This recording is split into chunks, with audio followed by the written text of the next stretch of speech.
Happy 4th of July to you, and that is a good look at Globe Life Park in Arlington, where the Houston Astros will say goodbye to the Texas Rangers in North Texas, at least for 2018. Today, the finale of a two-game series. This is the Astros look to take a two-game sweep and pick up their 57th victory of the season. It's the Astros and Rangers here on AT&T Sportsnet. And happy 4th of July to you. Alongside Jeff Blum, I'm Kevin Eschenfelder, filling in today for Todd Callis. And it was good last night to see the Astros bats get going in a big way early on. Yeah, it'd be almost as good as seeing Todd Callis on a boat. But yeah, well, we saw some guys hitting home runs last night. Mostly Josh Reddick. Good to see him get some thunder back in that bat. And Tony Kemp surprised us. All right, our best in Texas power pitchers brought to you by your local Ford dealers. And it's a power pitcher on the mound today for the Astros. Garrett Cole moved up to go on regular rest. Yeah, it's good for Garrett Cole, and also good to have him here pitching in this ballpark. He's had some success in that Astros uniform, pitching against these Texas Rangers. In those 13 innings, he has 19 strikeouts.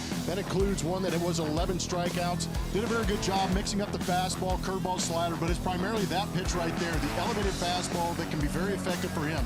He can get the swing and miss up there, but if they do end up taking that pitch, also sets up that curveball slider mix. Astros 11-4 against their neighbors to the north, trying to do it once again.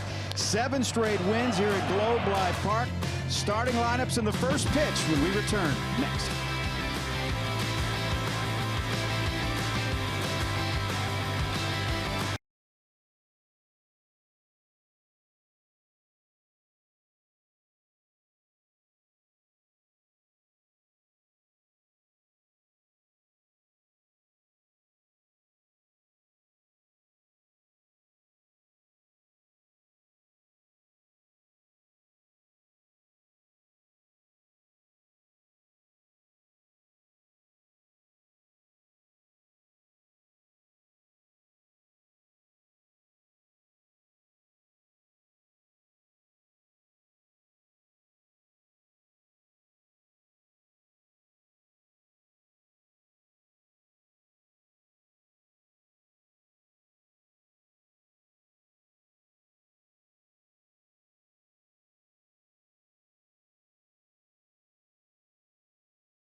No hidden fees. That's transparency.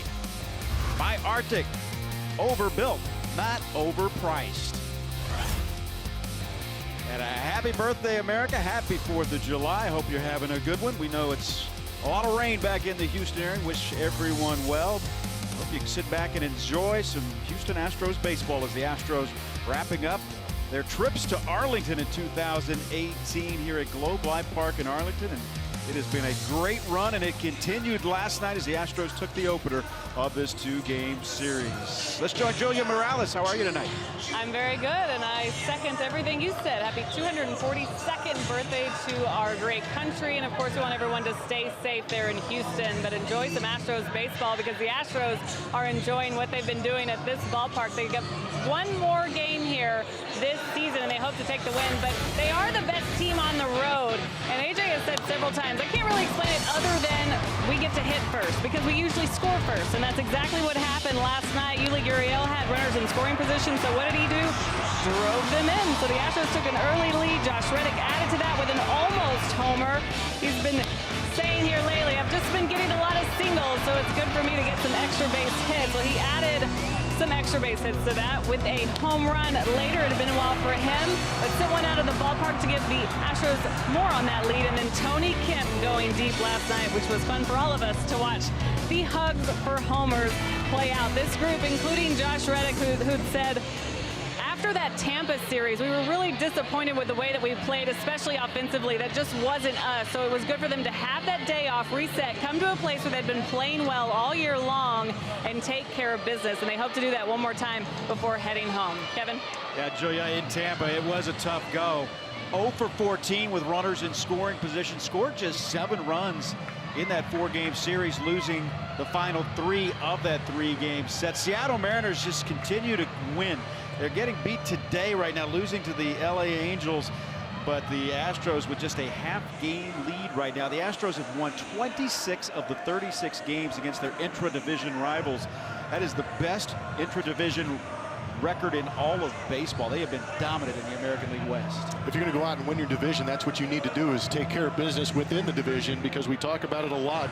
They face each of these teams 19 times apiece, so that's an opportunity to rack up some wins and push some other teams down. They have a lot more games left against those Seattle Mariners, who are trailed by a half game. Astros are 56 and 31, 31 and 14, also a Major League best on the road as they go into play with a half-game lead on the Seattle Mariners tonight. Southwest starting lineups look like this for the Houston Astros, as George Springer will be leading it off in center field. Bregman is at third base, batting second with an 8-game hitting streak. Jose Altuve is at second base. The first baseman is Yuli Gurriel, the designated hitter.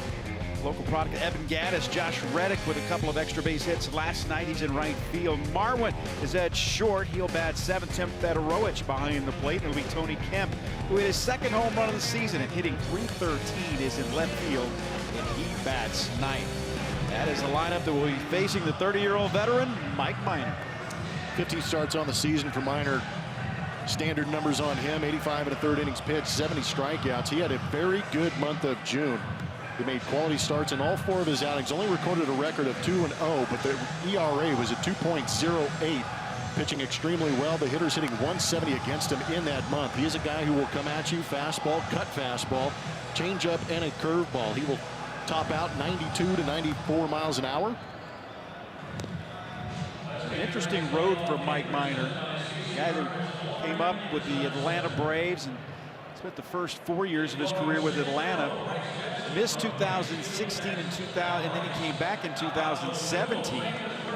Spent that time basically as into the bullpen type of guy with the Kansas City Royals after Tommy John surgery, and now he is back as the starter for the Texas Rangers. And he's not happy with the conditions here at Arlington Stadium, his home stadium. Bummer.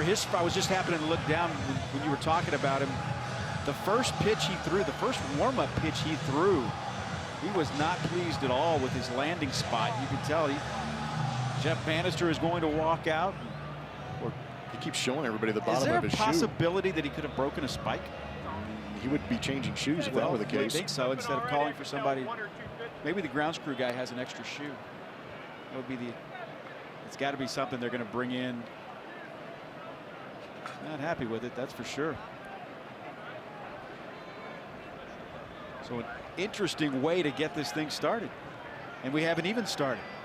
Well, looks as if he's checking out this area where he lands, this area up here, and what they do after the game, those are where the holes get dug out.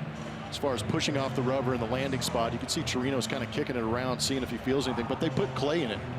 It's a very sticky clay, much like some of the some of the ground. I know that back where I live out there in Katy, a little bit of a swampish clay to it. And if you get it a little too wet, sometimes it'll clump up and become a little sticky or slippery underneath the shoe. So I think that might be a little bit of the issue. But right now we're waiting for the referees to throw the flag for delay of game. Exactly. This grounds crew is back up underneath having a beverage. I don't think they would have expected that. They may be on break. But Mike Minor, he threw his first warm-up pitch. And here comes the grounds crew. Well, maybe they covered. You know, they'll put a layer of dirt over the clay. They'll pound that stuff in there, make it nice and flat and firm for these guys to really create their own landing area and push-off area. But I wonder if overnight, if they had it tarped, because the Saharan dust may have gotten in the way. Didn't want it to blow away. I caught that. I caught that. What a change of fortunes for the Houston Astros. Josh Reddick said, I don't know what it is about this ballpark. We just play well here. You tell Josh Reddick has not been here that long, last year and this year, because you could see what the Astros have done. Their last 19 games here at Globe Life, 16-3. The previous 19 before that, flip it around. You can invert the record at 3-16. It has just been a tale of absolutely two stories between those two sets of 19 games. Plus 59 against minus 41. Yeah, it used to be the house of horrors. Now it's the house of powers. Guys are getting it done. And Josh has come through here quite a bit with the Oakland A's, so he is familiar with this. The only thing is if he came through here like Altuve, Marwin, and Dallas wearing that Astros uniform, they would have had to have experienced those numbers on the right. But it makes those numbers on the left that much sweeter when you're doing it to your in-state rival, too. And the ERA cut in half. You know, Jose Altuve with his 0 for 4 last night gives you an idea how good the Astros have been here. In 2018, his average here at Globe Life Park actually fell below 500. So see if he can get that going again tonight. We've got a moment, so we're going to get out and play, and it's brought to you by Toyota. Speaking of big numbers, on July 4th last season, I was enjoying a nice barbecue and watching the fireworks the Astros were putting on the Atlanta Braves. 16 runs in that game. It was also an exciting time on the base paths because you had some of the pitchers who don't normally run the bases get out there. This is good. And George Springer had an opportunity to get to know the backside of Brad Peacock. Trying to run around those bases, ended up getting thrown out at home plate. 3 different Astros had 4 RBI in that game. When you put up numbers like 16 runs, it's a good chance those things are going to happen. That was a mega bomb by Josh Reddick. Here's that play I'm talking about. George is on first base, and he's screaming at Brad Peacock. Nobody's going to catch that. Get going. And got his bump drafting. I love the umpire here. You're out. You're safe. Peacock. One standing up, one sliding. Heading back to the dugout. George is like, what do you want me to do? Can't get this guy out of the way. So major repairs on the mound for Mike Minor, and he appears to be pleased with it. Well, his last time to the mound here, he was great. 7 scoreless innings against the Padres, which he allowed just 1 hit. 30-year-old making his 16th start. 4th time he has faced the Astros here in 2018. Is that a mound visit? No. Jeff Bannister did come out though. Yeah. Pre-game mound visits don't count. One more. Set the defense for you. Delano DeShields will be in center field. Flanked in left field by Gallo. Mazzaro's in right. Up the middle, it's Andrews and Odor, who was a late addition to the starting lineup today. Profar is at third as Beltre was a late scratch. Guzman at first, and Chirinos will be behind the plate for the Texas Rangers. Rangers going into play 10 games under 500. The Astros with 7 straight wins here at Globe Life Park. 11-4 in the season series against the Rangers. It's interesting that Mike Minor's having so many issues with this home mound. He pitched great here this season. 4-2 with a 3.44 here at Globe Life Park, and he's still doing some landscaping back there. I guess early on, the way the Astros swing the bats here, you just have that built-in excuse early. The first pitch start of 6:15. We're underway with ball 1. George steps in, got a knock last night, hitting .254, 15 homers and 42 runs batted in.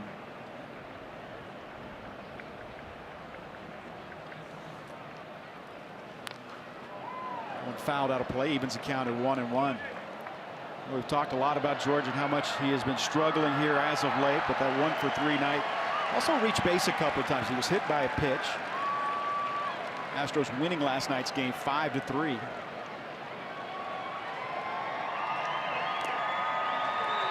A ball and 2 strikes. Well, I think that's what's been good for George, even though he has not gotten as many hits as he wants and have that average getting up where he wants it. He is still getting on base.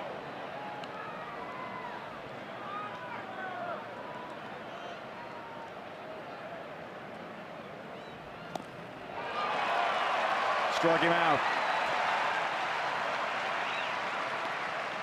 It's a cut fastball from Mike Minor. It will be primarily fastballs up and then cutters in. 88 miles an hour. Great location with the swing over the top from George. Now, Minor's not a guy anymore that's going to blow you away as far as the velocity, but he's going to hit spots, and that is what he has been able to do. Move the baseball around. Strike one to Alex Bregman. Pitched extremely well last time out against San Diego. 7 innings, no earned runs, only gave up 1 hit, struck out 5. Bregman, the June player of the month, also this week's player of the week. And he's down in the count 0-2, a 279 hitter. Extended his hitting streak last night to 8 games, hitting .455 in that 8-game hitting streak. He's not going out and putting together a lot of 1-for-4s. Swing and a miss, got him. Back-to-back strikeouts to start the game for Mike Minor. Good start for Mike Minor with that cut fastball. Mattress Firm Supermo is going to give you an idea of how he throws that cutter. Getting on the side, you can see the spin. That'll give you a little bit of late movement into right-handed hitters. Also seems to be pretty good depth on that pitch right now. Some shadows, too, with this 6-10 start. Jose Altuve. Jose 0-for-4, a rare 0-for on the road. And first pitch swinging sends this to center field. Delano DeShields going back, and he makes the catch as he bangs into the wall, and that'll retire the side.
Time leads it off, followed by Elvis Andrus.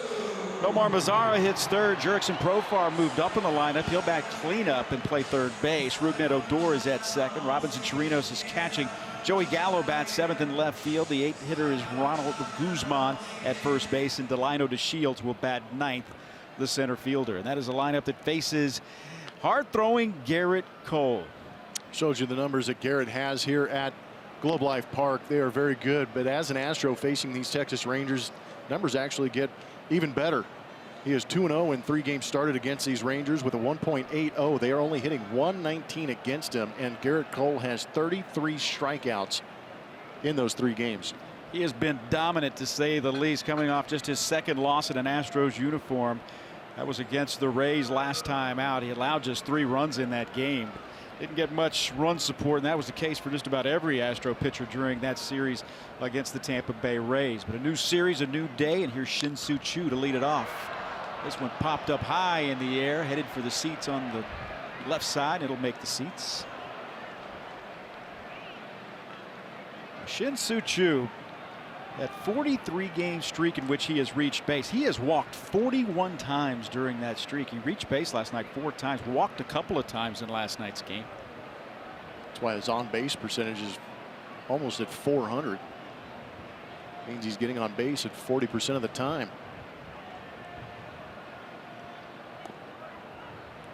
That just missed 1-1. It's a pretty good pitch. Yes, it was. Quinn Walcott is behind the plate.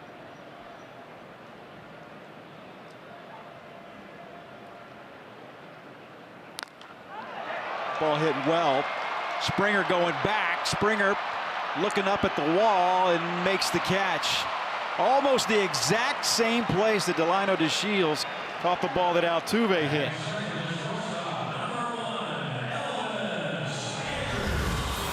Talked about the wind last night. It's still swirling pretty good here in Arlington. It usually is. You can see George tracking it, trying to get a feel for where that warning track is. Makes the play. And how about Garrett Cole? He's doing some landscaping himself. Not happy with that landing area on the mound either.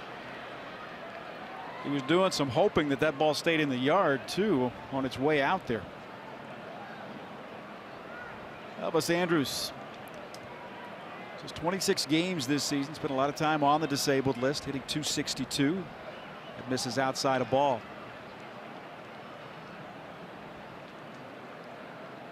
Astros have won 11 of the 15 meetings with the Texas Rangers this season, including 7 in a row here at Globe Life Park, and 8 of the last 9 overall.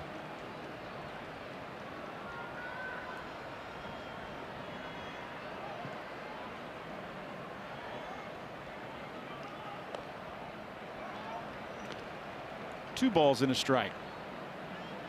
Now he's kicking around at the mound still.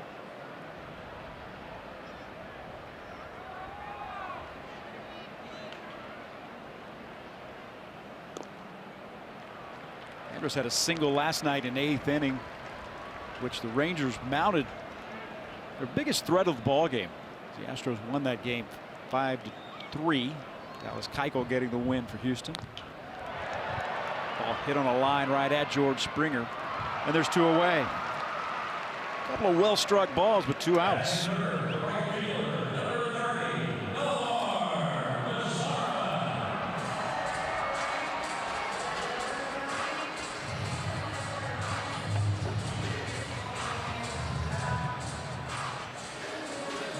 Nomar Mazara with 2 outs in the first.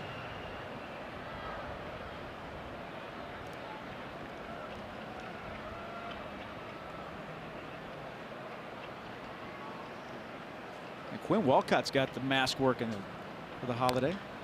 Mazara first pitch swinging, fouls that one away. It's 0-1. It's good looking right there. Now, there's a lot of chrome these days.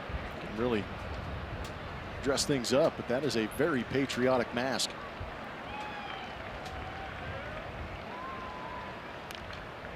Fouled back. 0-2. What you're seeing with this 0-2 count, that is what seemed like Dallas Keuchel lived in that count in the first 3 innings last night. Dallas with one of his best starts ever here at Globe Life Park. Astros needed that, snapped that 3-game losing streak. That's still the longest losing streak of the season. Strike 3 called. Garrett Cole punches out Nomar Mazara, looking to end the first.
Astros showing a lot of power, especially on the road. We show those numbers a lot, but how about 23 consecutive road games that this team has hit a home run? It's a franchise record right now.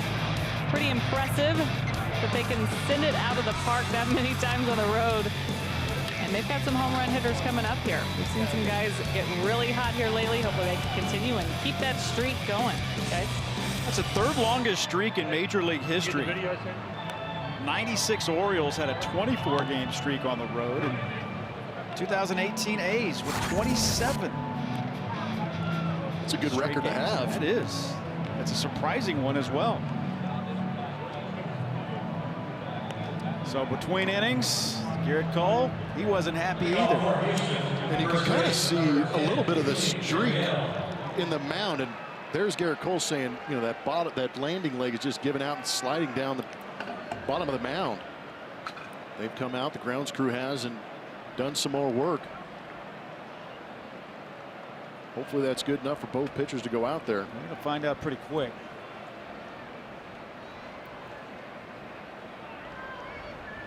It hasn't affected the performance.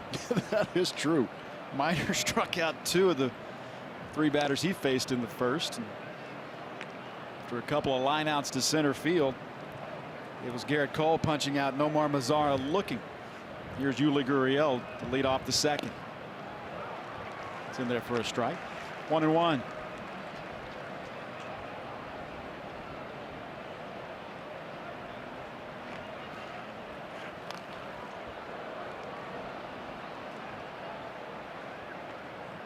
Yuli an RBI double last night in the first inning.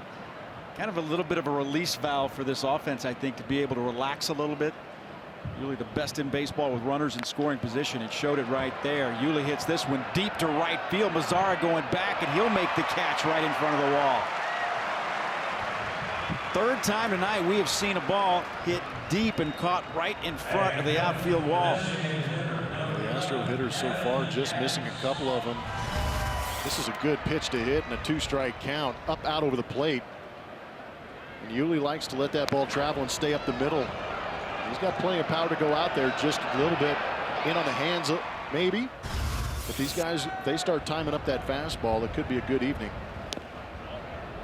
Evan Gattis able to hold up. 1-0. Has been on quite a roll as well. 0 for 3 last night. A 249 hitter, the 17 home runs and 56 runs batted in. Evan bounces this one to Profar. He'll take his time, throw across, and there's 2 away.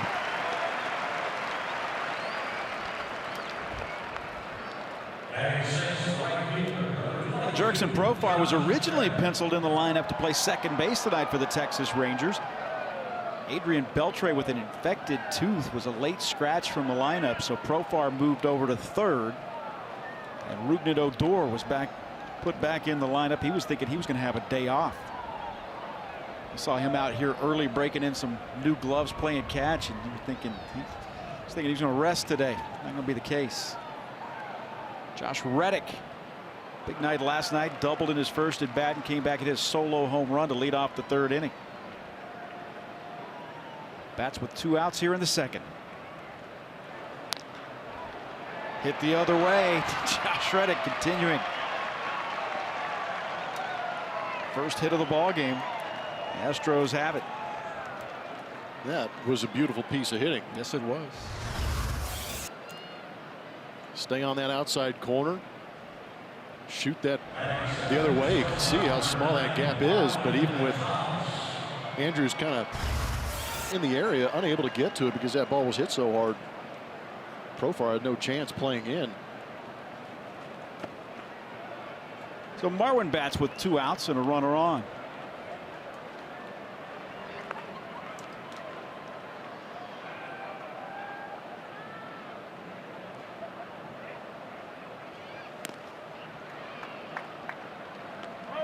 One ball and no strikes.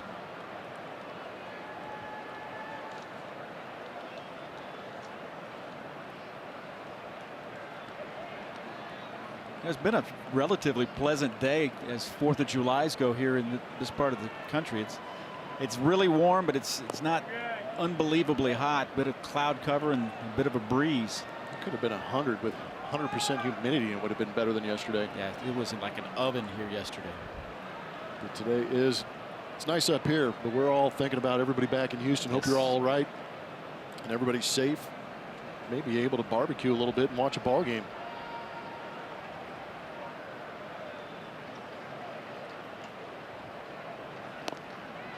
It's in there for a strike, 2-1.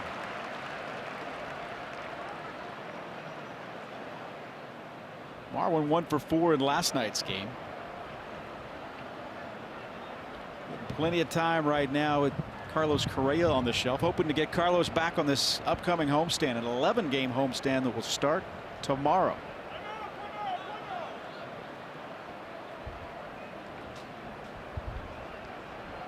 We saw the wind swirling last night, and you're seeing it again here early in this ball game as Marwin calls timeout. Marwin leads the league in timeouts during ABs. Did you ever have the wind blow dust up in your face during when a pitch was on its way? Yeah, that's at least what I told my manager after I struck out. Yeah. Something got in my eye. It blew away my at bat. Sorry. Yeah, it happens. Didn't happen as often. Found it happening more like in spring training.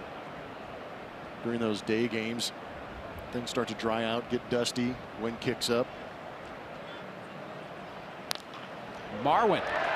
A line drive right at Jurickson Profar, and that'll retire the side. The Astros with a hit and leave a man. We're scoreless.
You can find us at ATT Sportsnet SW. How many Astros should make the All-Star Game pitching staff? 3, 4, or more? How many Astros are going to be on that team? They're going to be 1, 2, 3. represented. I think you're looking at 4. At least. Announced yesterday that Verlander would get the start on the Sunday before the All-Star game. That hits Jurickson Profar. And you remember the game when Charlie Morton hit 4 Texas Rangers. Times, I think Profar got hit 3 times in that game. And all on curveballs. And for the second baseman, number 12, If I was a pitcher, I'd be so annoyed by hitting guys with my off-speed pitches. Number one, the pitch gets away. It's not where I wanted it to. And if I'm going to hit somebody, it might as well leave a mark. Yeah. That's just me, though. I know how you think. Play the pain game. You're going to pay for that base, right? Yeah, exactly. Make you earn it. Or at least you're going to be reminded of me for at least 3 or 4 more days. There's Rougned Odor. Garrett Cole has been not just good against the Rangers, but just dominant. You talked about the strikeout numbers in his matchups against Texas this season. 3 starts against Texas. He's gone 7, 7, and 6. And Rougned Odor, like a lot of the Texas Rangers, have just had very, very little success against this guy.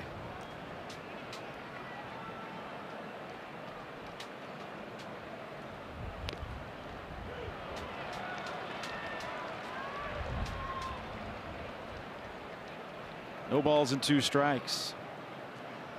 In the start on April 1st, he punched out 11, came back a couple of weeks later on the 13th, and he struck out 14 Texas Rangers. Only 8 in his last start against Texas. That's high a ball. Well, and that was that stretch when he started the season. He was going out. I mean, he was mad at the world. Yeah.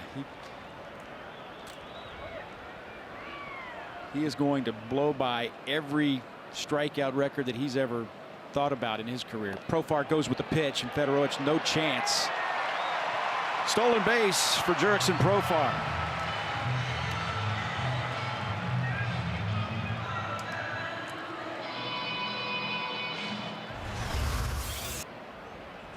Good jump. Garrett Cole's attention being paid mostly to Rougned Odor at home plate. Profar plenty of speed.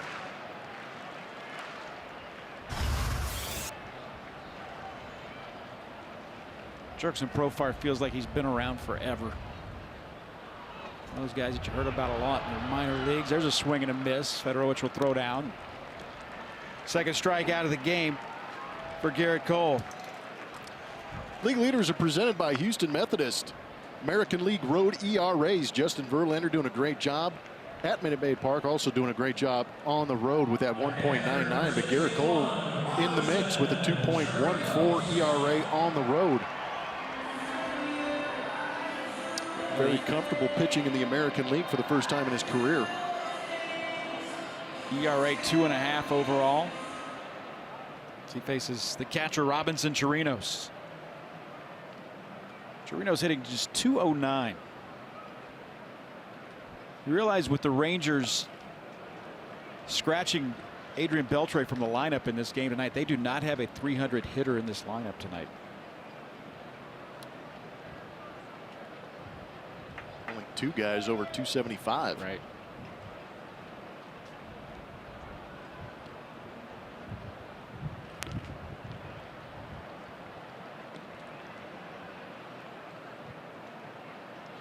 One ball and 1 strike.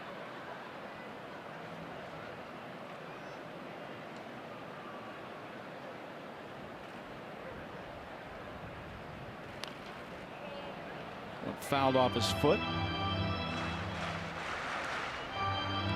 2-0 with a 1.80 ERA this season against Texas. With 33 strikeouts in just 20 innings against Texas.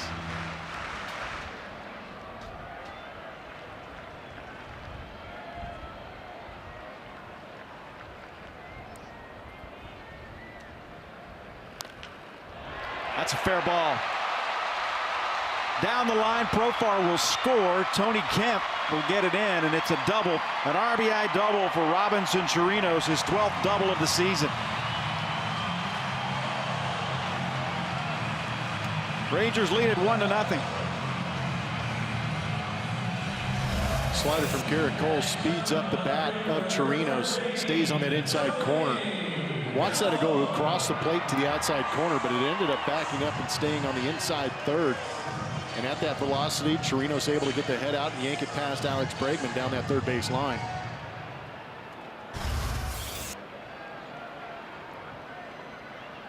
'35th run batted into the season for Chirinos. There's Joey Gallo. Strike 1. Good breaking ball.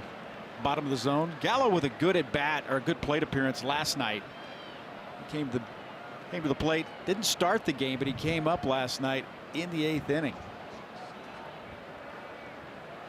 Drew a walk from Hector Rondon on a 12-pitch at bat.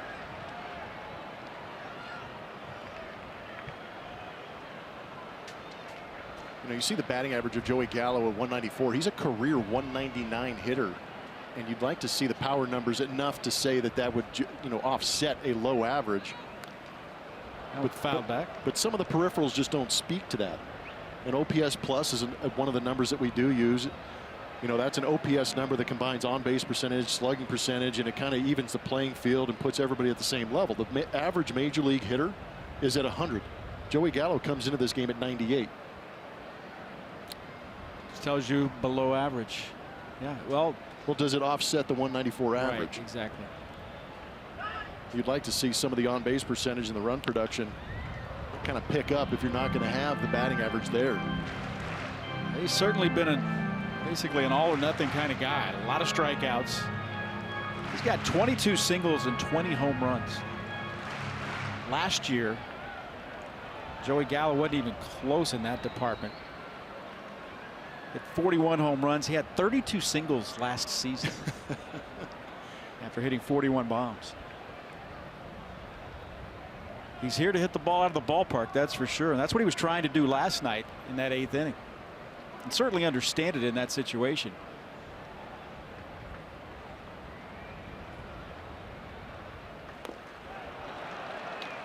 A swing and a miss, and that is the 3rd strikeout of the night for Garrett Cole. Are you the ultimate Southwest fan, Louisiana? July is your month to show your spirit.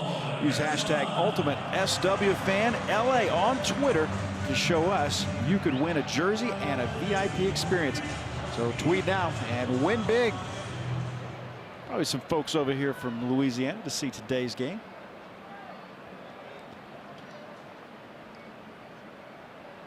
Ronald Guzman, 233 with 7 homers and 30 runs batted in. Bats here with Robinson Chirinos in scoring position. Guzman scored the first run of the game last night for Texas. Singled and scored in the 3rd inning.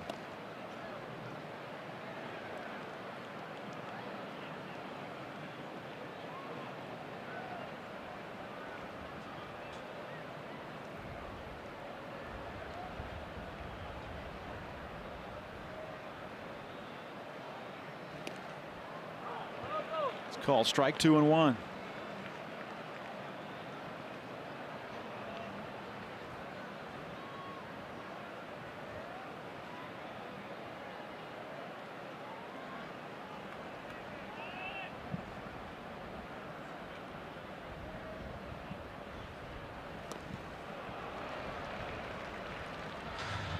Rangers with a run in here in the 2nd inning. RBI double for Robinson Chirinos, who stands at second base.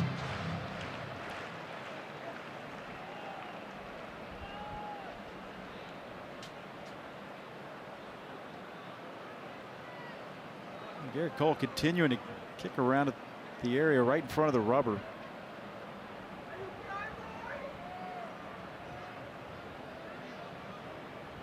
The 2-2 blew him away with a fastball. That'll retire the side, but the Rangers take a 1-0 lead.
Altuve, Verlander, Springer, and AL Player of the Month Alex Bregman for the best deal of the season. Tickets are still available at astros.com/tickets. Kevin? 11-game homestand that starts tomorrow, 4 with the White Sox. A chance to get a first look at the Detroit Tigers. Only time they'll be coming in. All leads up to the All-Star break as the Astros come home after this one tonight and get right back to work tomorrow. White Sox, A's, and Tigers. On that 11-game homestand, longest homestand of the season. A chance to get reacquainted before the All-Star break as the Astros start on the road after the break. Go to Anaheim for 3 and then a 2-game series at Denver against Colorado Rockies. Tim Federowicz got called back up yesterday when Brian McCann was put on the disabled list. Good news, they were happy with the way surgery went. He called it a successful procedure for Brian McCann on his knee. Tim Federowicz came up yesterday. Max Stassi got hit in his first at bat yesterday. He had to leave the game. That didn't look good at all either. It was great that the x-rays came back negative on Max. Now it's probably just a matter of getting the swelling out of that wrist area.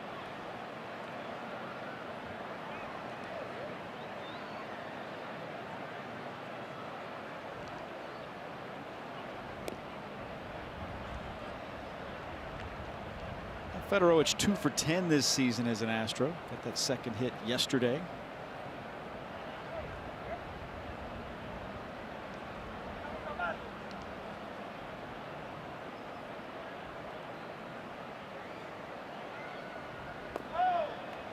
Misses down, and Federowicz becomes the second base runner of the game for the Astros. No player does more, and it's presented to you by HEB. Tony Kemp, 29 starts this season, usually out of that 9 spot in the order for the Houston Astros, and A.J. Hinch doing a great job. The batting average is beautiful at .333, but so is that on-base percentage. 41% of the time, he is turning that lineup over and giving opportunities to that top part.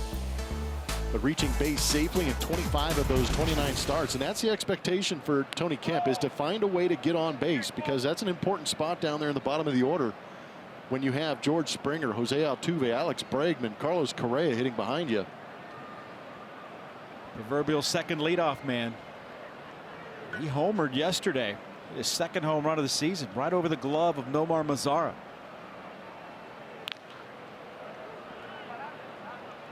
Down in that evens account at 1-1.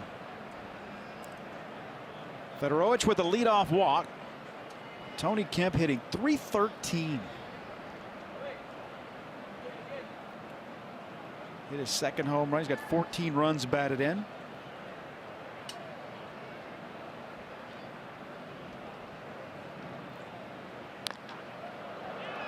It's this one in the air to center field. Should be easy for DeShields, and it is. 1 out.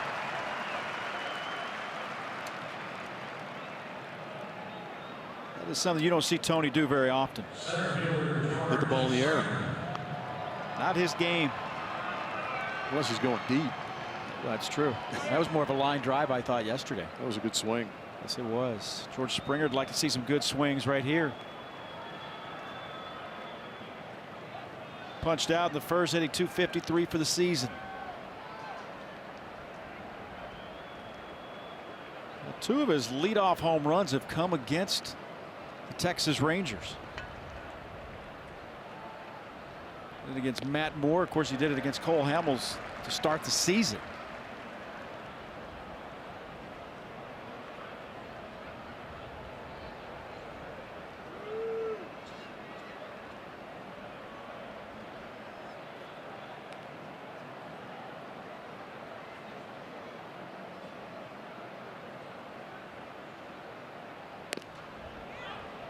Inside 1-1.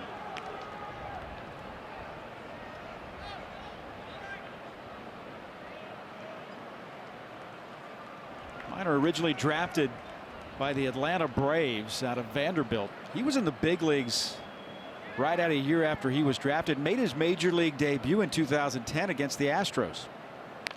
That ball ripped down the left field line. Foul ball. Man, just stay fair, would you, ball?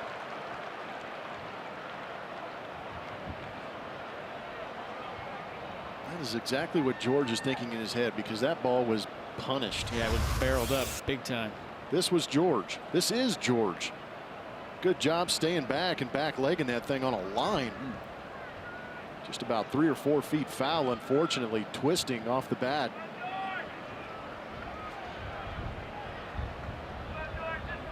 That much. But hopefully that just the swing and the feel and getting that sweet sound off the barrel of the bat maybe leave some good impressions on George. But he's got Mike Minor on red alert right here. 1 ball, 2 strikes. Got him swinging.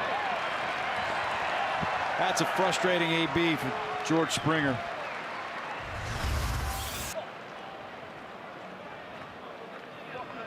It's that cut fastball. That's what he got George on in the first, AB.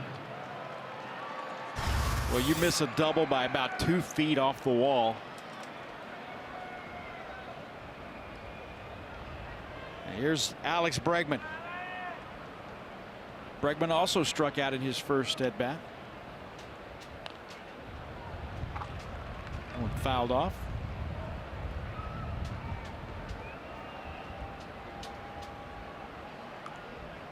Bregman an 8-game hitting streak. Going to keep that rolling today. Had a couple of hits yesterday.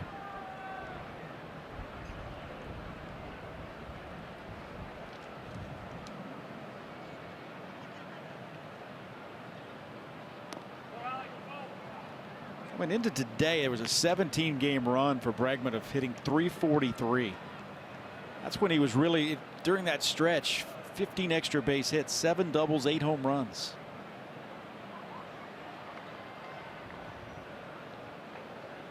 Gosh, that WRC plus, that's a weighted runs created at 150.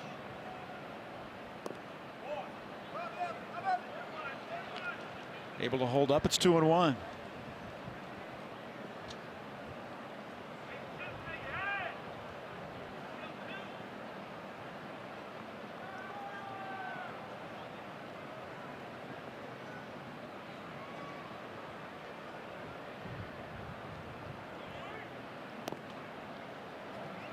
Three balls and a strike. Hitters count here for one of the hotter hitters in baseball. And he's putting on an exhibition, even though he hasn't put a ball in play yet. He's putting on an exhibition. That first AB struck out on the cut fastball, took a couple of tough swings. Here, laid off a couple of those tough cutters and got himself in a 3-1 count. Looks like he might be going back to that cut fastball inside. 3-1, ripped foul. Bragg was ready for it. Just a touch too ready. Just not unlike Springer's. The head out a little too quick. Gosh, but the recognition out of the hand and the bat quickness of Alex Bregman during this stretch is pretty impressive. There's not a lot of moving parts to Alex's swing. He's pretty compact, pretty simple, but highly effective. 3-2 pitch. Fedorowicz goes and it's fouled back.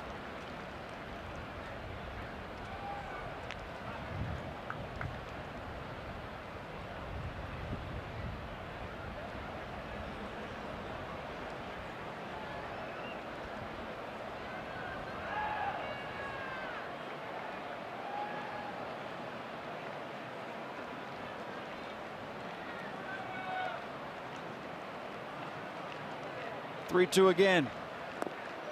Ball 4. Second walk of the inning. 2-1 for Jose Altuve. Great AB by Alex. Remember that previous AB for Jose Altuve. Jose Altuve did not have a good night last night, but that first AB just missed, leaving Globe Life Park to center field. Sent Delino to Shields all the way to the wall in dead center field.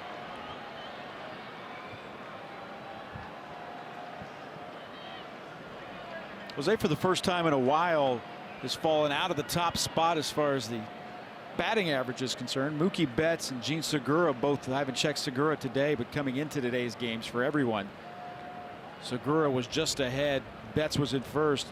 Segura was a point ahead of Altuve.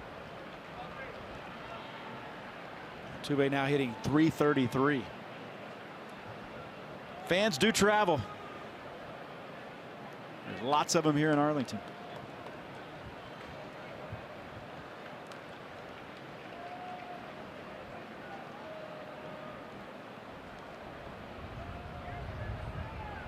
.373 with runners in scoring position. He's got Fedorowicz at second base. Bregman leads away from first.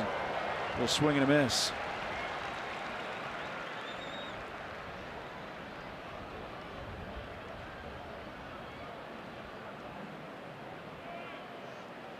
You don't see many 0 for 4s for Jose Altuve. That's what you saw yesterday.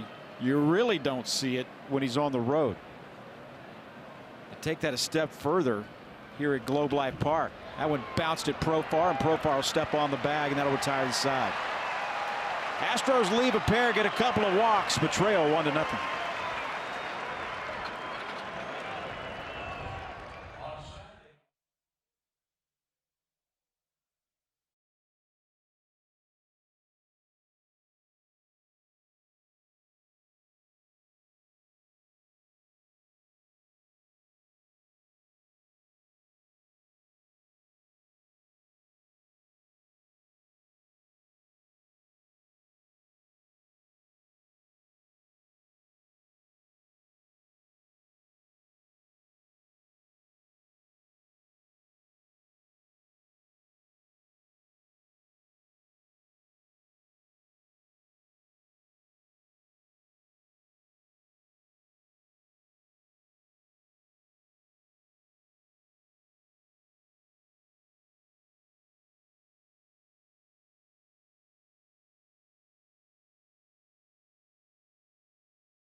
Above average, which ranks third. The leader is Delano DeShields. Doing a very good job making some spectacular catches, but none better than what we saw from Jake last homestand. Posterizing Josh Reddick. I still think that that was all the factors, all the moving parts, the fact that Reddick was right there. That was one of the better catches I've seen in quite some time. And in the moment, too. Pretty amazing. Oh, yeah. The aforementioned Delano DeShields leads it off. 95-mile-an-hour fastball. Just missed high. 1-0. I think he might have caught that outside edge. I thought so, too.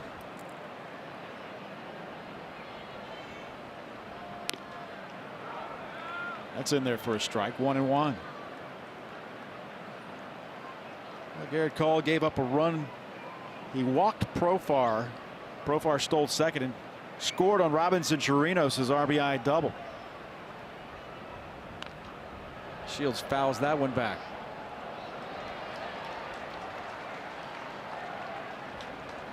Delano DeShields, originally a first-round pick by the Astros. He was taken by Texas in the Rule 5 draft. Been in the big leagues ever since.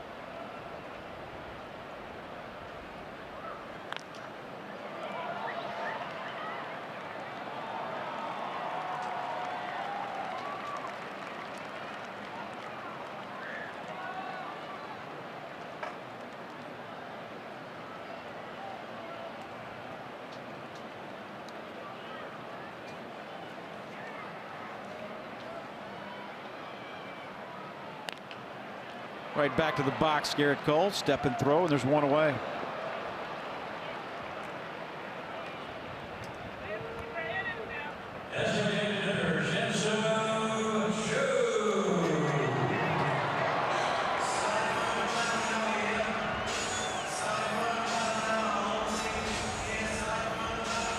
Rangers turn that lineup over now for Shin-Soo Choo.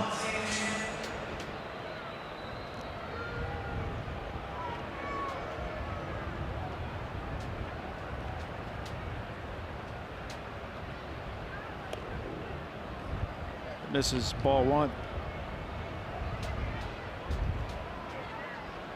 Flew out in the first inning. And dealing with a quad injury and limited now to being a designated hitter for this team, at least for the time being. That's maybe one of the problems with the Rangers is when you look up and down the lineup, there's a couple of guys that are more designated hitter than anything else. That ball hit well to left, and it is way out of here into the Astros bullpen. It's 2-0.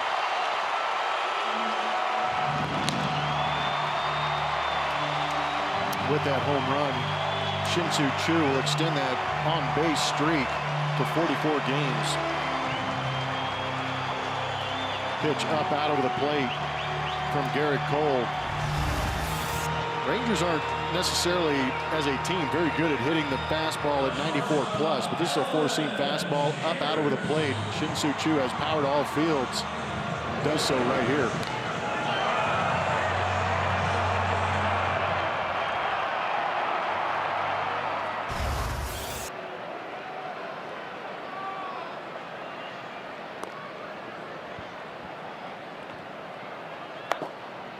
Elvis Andrus bats with one out and a run in here in the third inning.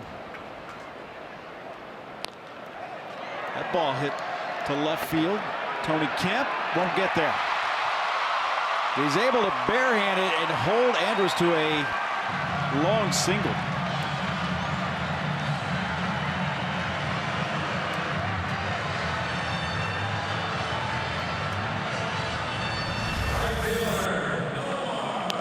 Hooked that breaking ball off the end of the bat. He just drops it in front of Tony Kemp. And Tony had a long way to go, too. Yeah, but Tony did a good job. Elvis Andrus thought about it, but he really didn't start busting it until he got about halfway down the line.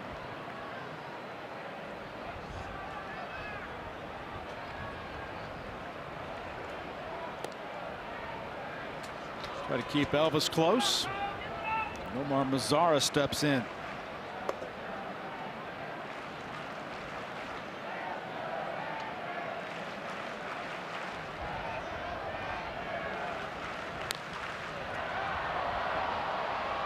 Ball hit high to left. Tony Kemp makes the play, and there's two outs.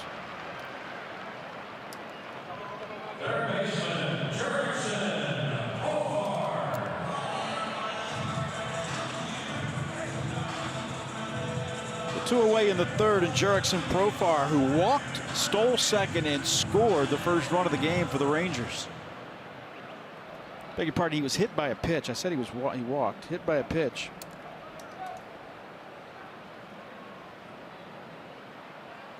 It's got to be at least 5 times he's been hit by Houston pitchers this season. Well, I think he got hit twice by Charlie Morton. That one game that Charlie had where he walked 6 guys and hit 4. I think he got hit 3 times in the game.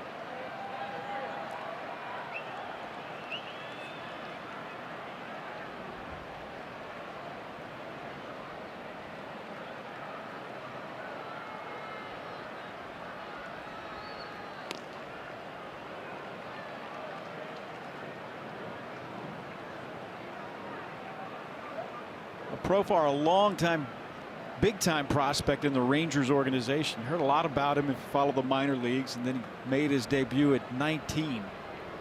Homered in his first major league at bat. I said he seems like one of those guys that has been around forever. Having one of his best seasons in the big leagues, and has gotten a chance to play more regularly this season than really ever before. A lot of that had to do with Elvis Andrus' injury. Time he spent on the disabled list.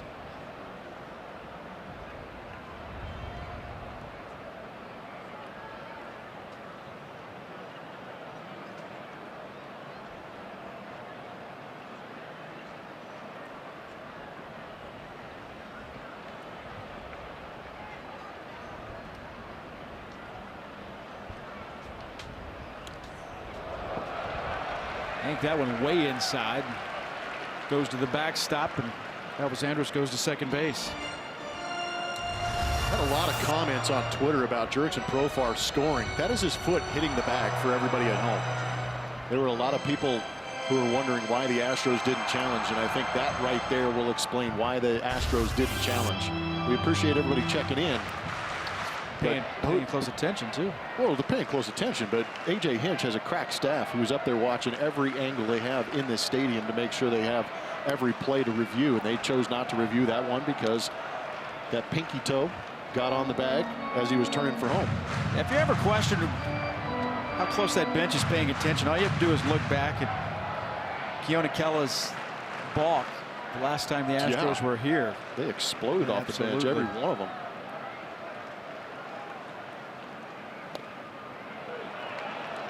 Three balls and 2 strikes. And whether I was playing first, second, or third, I always watched if a guy was tagging up on time, if he was making the turn, always to see if they were touching that bag. So I guarantee you, if Profar did miss that, either Marwin Gonzalez or Alex Bregman had a pretty good eye on him. And the entire bench. It's right in front of that base. 3-2 to Profar. Hit into right. Here comes Reddick, and ball goes off his glove. Elvis Andrus will score, and it's 3-0 Texas. I don't think they're going to give an error on Josh Reddick. Andrews runs pretty good, and he was heading home the entire time. Would have been a close play and an interesting play at home plate. But it might have taken a perfect play from Josh Reddick to get that run home. But a hanging off speed pitch out of the play for Jurickson Profar. And maybe in the haste of trying to get a speedy runner in Andrews, pulls that glove a little bit too quickly trying to make the play. I thought maybe he had taken a peek up, but he had his head down, and the ball just came off the glove. It's 3-0 Texas. Ruben Odor fouls off the first pitch. Odor struck out in the second inning. 235 for the season.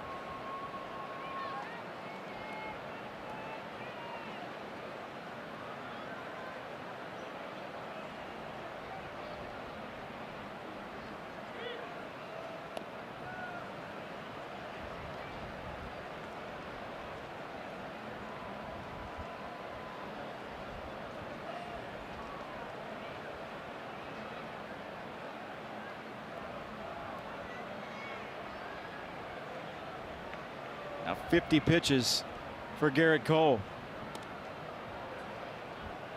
We're going to keep Profar close.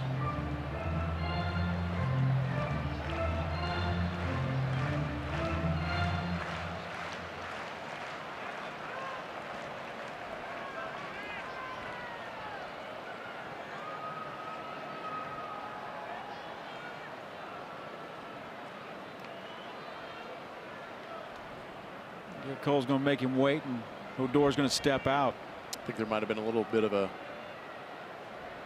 issue with the sign. Garrett Cole wanted to either go over the signs again, but yeah, there was a conversation waiting to happen. And again, Fedorovich was with these guys in spring training. He was up a brief time earlier in this season, but now he's going to get a little more of an extended opportunity with Brian McCann on the DL and Stassi waiting for that right wrist to heal after getting hit by that pitch yesterday. But those are good conversations to have, because hopefully Tim Fedorovich remembers them, and when he's in a similar situation with Garrett Cole again, he can call that right pitch. That ball ripped down the line. It'll get into the corner. Profar comes around third base. They'll wave him home. Altuve won't make a throw. They've got Odor caught up, and he'll get back to second base. 4-0 Rangers. That was not the pitch.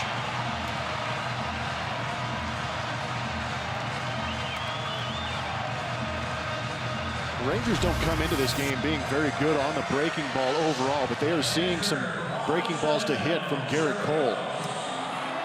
There's still decent break on that, but when it breaks and ends up in the hitting zone around 5 high, it's a pretty good spot for a hitter to be able to get the barrel to it.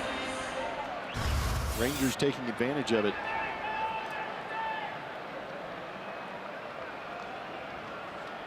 Three-run inning.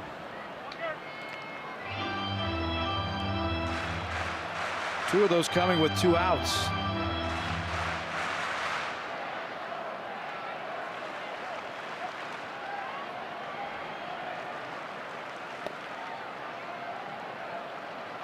There's another meeting. Cross up on signs.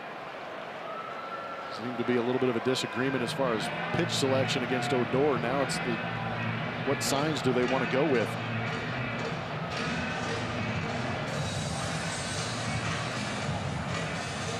Under the watchful eye. We've seen Garrett Cole be one of the best starting pitchers in the American League. Looking to regroup here after giving up 3 runs here in this 3rd inning.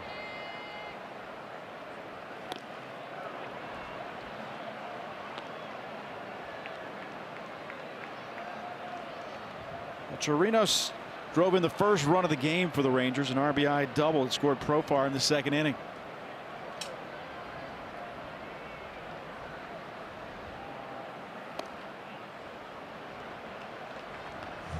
Three and one.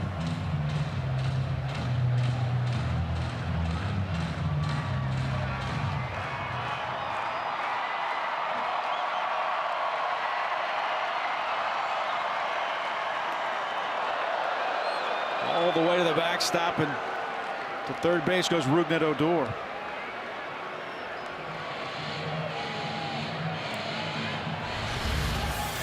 It's a fastball that got away in a hurry. Second wild pitch of the inning.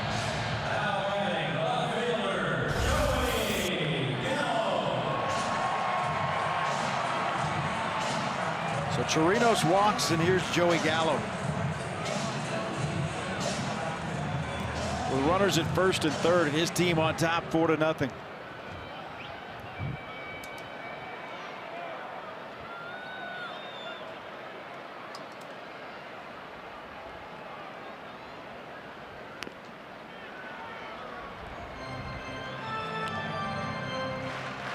Might be the first time we've really seen that fastball command elude Garrett Cole.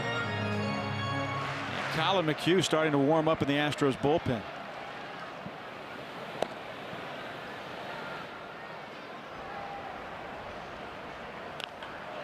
Ball hit right at Yuli. Spun on him. Here's Yuli. And he's going to be able to recover as Altuve was right behind Yuli Gurriel. And that will retire the side. 3 runs in for the Rangers. They lead 4-0.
West.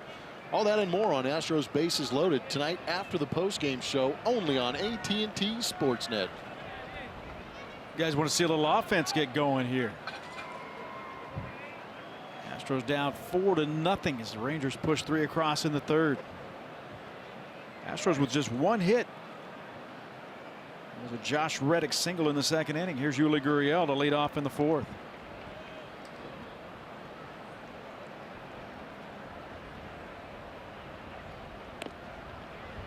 Strike one. Yuli hit the ball hard, sent Mazzara all the way to the wall, who caught it right in front of the right field wall. That was back in the second inning in his first at bat. Now hits this one into the right center field gap, and that'll get down. Cuts it off, and Yuli will stand up for a leadoff double here in the fourth inning. Delino DeShields did a good job getting to the baseball, but just hit it too deep. Yuli's in with a double. Yeah, too deep, and I think they're going to test the arm of Delino DeShields, another infielder turned outfielder. But a great pitch again, and Yuli did this in his first AB, trying to get one out of here. Does a better job of getting on top of it and driving through it. More of a line drive into that right center field gap. DeShields does get a good jump in getting over there, but they're going to test that arm in center field.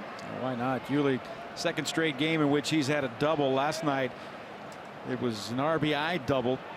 Got the Astros on the board. Here's Evan Gattis. Inside for a ball. Gattis working ahead 1-0. Now 21 doubles for Yuli Gurriel.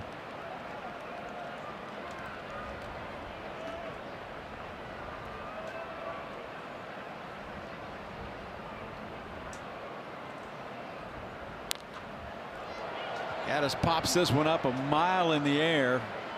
That'll make the seats. That was a good one. He just missed it.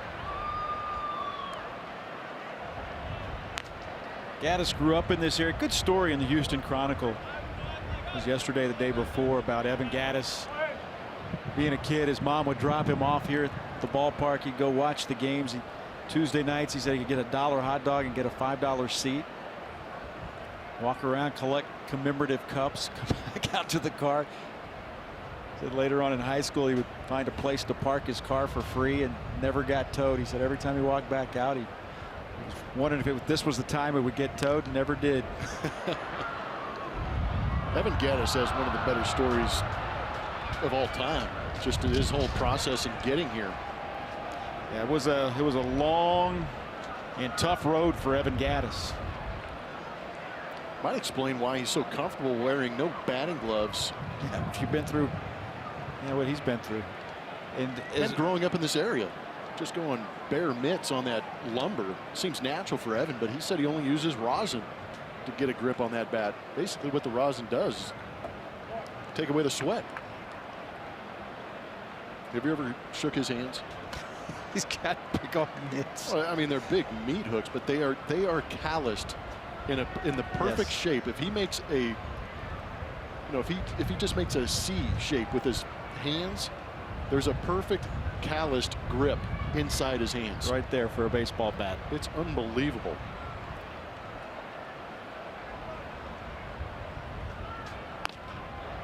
Gattis got his head out a little bit early that time. Pulls that one into the stands on the left side. He said as a kid he would wait for the home runs, and he would run into the grass berm out there and try to field home runs as they would come in.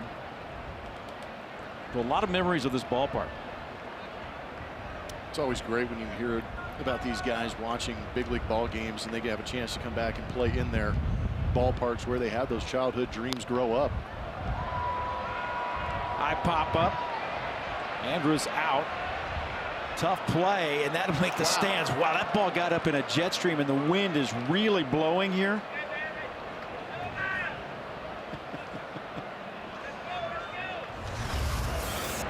This ballpark, I thought the left fielder might have a play on this.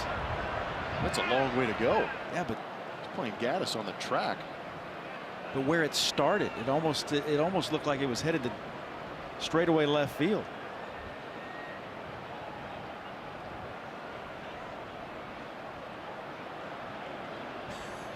The Astro lady almost landed right at her feet. He's got a Rangers hat and Astros shirt on. It's a bad combo. Can't please everyone. It looks like she's trying. 2 balls, 2 strikes. Count holds. Be ready in those left field seats. Goes down that line. Evan Gaddis giving out some souvenirs that he was trying to pick up as a kid. Said his mom would drop him off at the ballpark. I wonder why he's hitting so many foul balls. Good grief. All up in his kitchen. One thing to being there is another thing if you don't want to miss just a little bit over the plate from there. I'll hit to Guzman, and Guzman will step on the bag. So Yuli moves to third on the play. And while Gaddis would love to drive that run in, next best thing was getting the runner over in that situation with less than 2 outs. How about that gust of wind we just got up here? Yeah, kind of exposed you, didn't it? Yeah. I had a pin here somewhere. Yeah. See, Callis would have. Yeah, guess whose stuff didn't go anywhere? Why is that? No, I just said guess whose. You're such a veteran. Well, it's going to come down to you or me. So, and it wasn't me. Since I'm not the one chasing utensils. That's crazy. The hunt is on. I can't score with another pin. Oh, there it is. Never mind. We're good. Good thing it wasn't a snake. No, it was. What a bitch you. That big wind blew it through our curtain back there.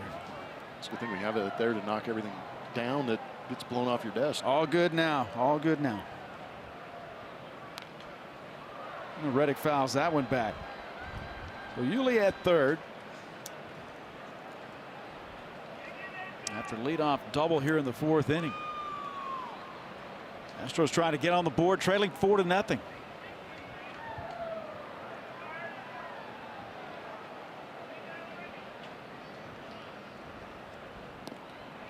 This is outside. See, Callis would have just picked up another pen because he'd have had a cigar box full of them. Well, that's the thing. As he sits down, he is the Miguel Tejada of pens. I am not. I economize. Should I say that's impress? Like yeah, it is impress. Miguel Tejada would go to everybody's bat rack and take one bat, and he would take them all to the dugout. Everybody just look at each other like, no, you what just sit there and you go, what are you going to tell Miguel Tejada? You're like, go ahead, Miggy, whatever you need, man. And he goes, hey, you never know. And he take them all down there. That's how Todd is. Todd has every pen that's ever been made. 2 balls and 2 strikes. 3-2. He's not ashamed of it either. No. He's very proud of it. I go with the same pen. I try to not just the same kind, but I try to stay with the same pen when things are going good. Yep. I changed it up. I have to tell you, I changed it up in Tampa. Oh, I got rid of several pens from that Tampa trip.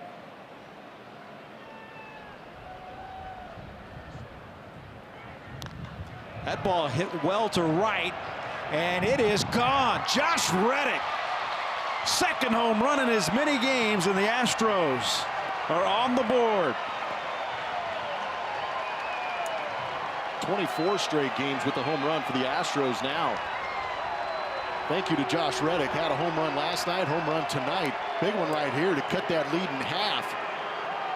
There you see it on the bottom of the screen. 24th consecutive game on the road with a home run. That's a franchise record for the Houston Astros. We talk about all the great numbers. There's another one. What a beautiful job by Josh, left on left. And it goes right back to really what we talked about with Evan Gaddis. They were busting Gaddis in. It seemed like they were trying to stay away with Josh Reddick. Minor missed over the plate, and Josh Reddick made him pay. His 8th home run of the season. And now we have a 4-2 ball game.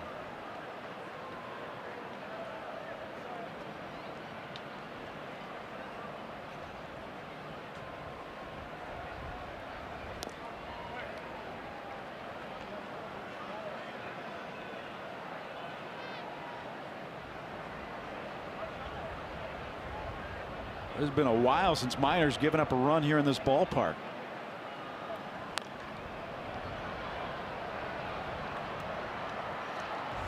Yeah, a lot of pitches on that outside corner. You can see it on our MD Anderson strike zone. Finally gets one he can get the barrel to, and he does. Gets out around it and yanks it into those right field seats. But a beautiful piece of hitting, keeping that front shoulder closed.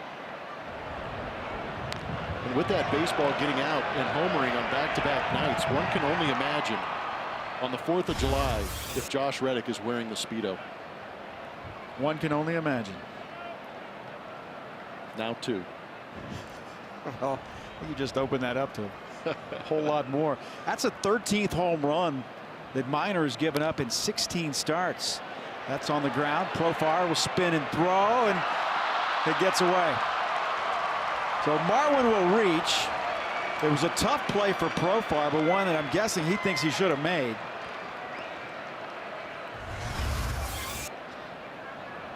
He gets a great jump.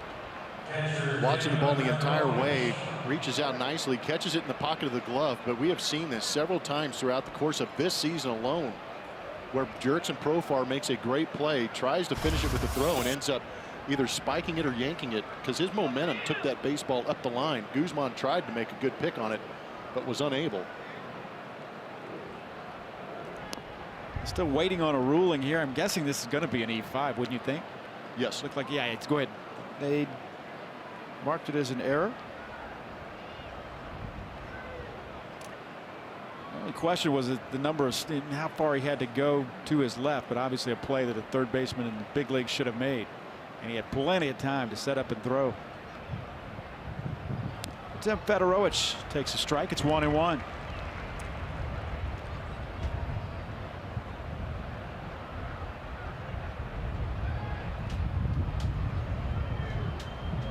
You can tell looking at Minor's jersey, breeze is really blowing here.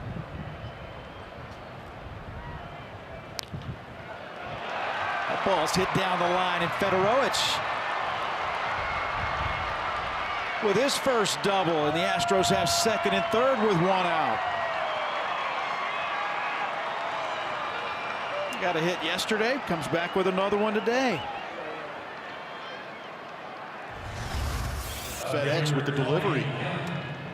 Third hit of the season. That's that cut fastball we've seen a couple of times from Minor off the end of the bat, but does a great job of staying through it, does Fedorowicz, yanking it into that left field corner. Everybody advancing 180 feet.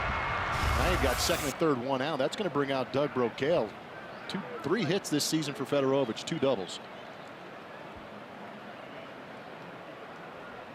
And if nothing else, maybe get Minor laboring just a little bit for the first time in this game, because he's been pitching in the proverbial rocking chair so far. It's a tough spot too. Doug's going to go out there and kind of remind him to get back to what he's been successful with, because now we've seen a couple of pitches miss out over the plate where the Astro hitters can get the barrel to it. Maybe remind him that those edges work for him, because that's that cutter that he's done a good job getting in on right-handed hitters. Tony Kemp flying out to center field in his first at bat. Kemp, the 9-hole hitter. Bats now with one out, runners at second and third. Rangers leading this game 4-2. Corners come in. And Tony Kemp hits this one high in the air. Mazzara underneath it. Marwin at third. He'll draw the throw. Wow. And Mazzara was airmailed at home, but Marwin wasn't going, and Minor was right there to back it up.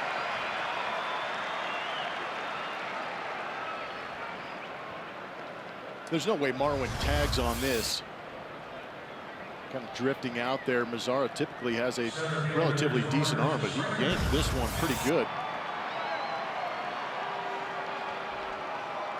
And another reason you may not want to press the issue too is because you got the top of the order coming up. Well, George Springer 0 for 2 with 2 strikeouts. And I don't care how bad George is struggling, you're still going to take your chances with him, because with one swing of the bat, you could take a lead. It's inside a ball.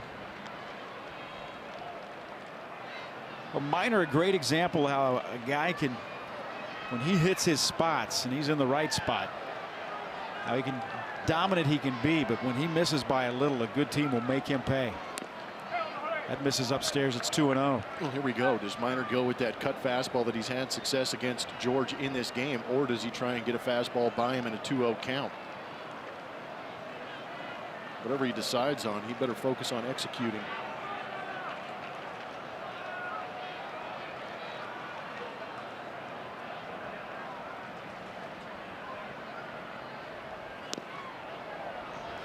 Three balls and no strikes. Player of the month is on deck. That is, if I was pitching, that you look at a lineup and where there's ever a break. You turn it over, you go Springer, then you got Bregman, and you look over, and then Altuve standing in the on-deck circle. Walked him on 4 pitches. It also gets Minor up over 70 pitches here in the 4th inning. And with traffic on the bases, you've got the guy you want up there. Alex Bregman loves him the moment, and he enjoys it even more when the Rangers are on the opposing side.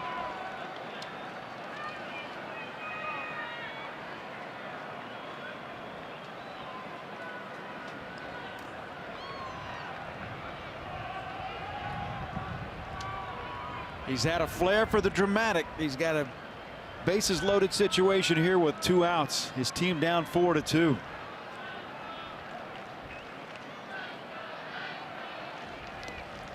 First pitch swinging, and Minor gets ahead 0-1.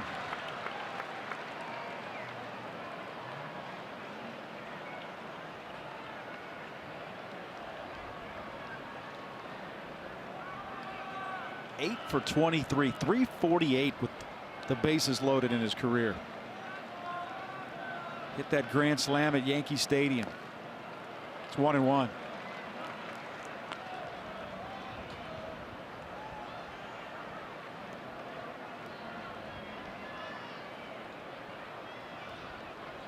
Majority of Alex's power is to that left center field, left field side. And they're trying to pound him in with that cut fastball. Alex, the 8th man to bat in the inning. Hits that one to left. That'll be down for a base hit. 1 run scores. They will hold Federowicz, and the Astros now down 4-3.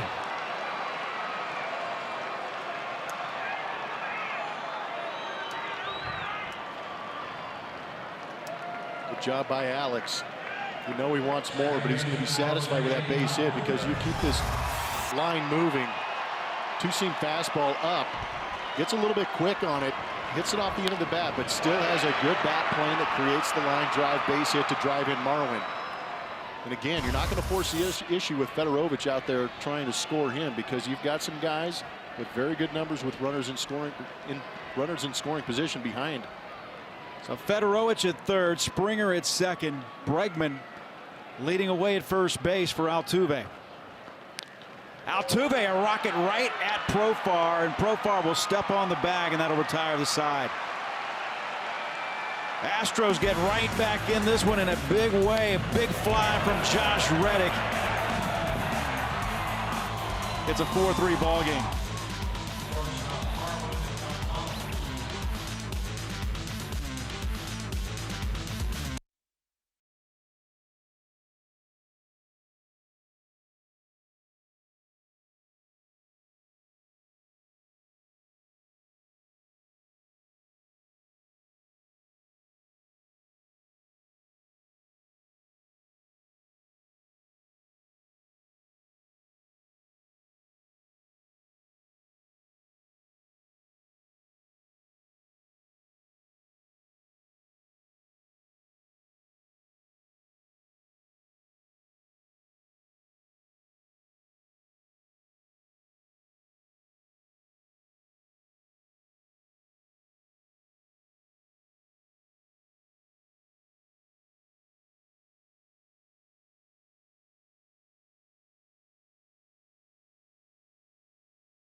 Ticket package upgrades are available that include a Charlie Morton Ruler of the Realm bobblehead.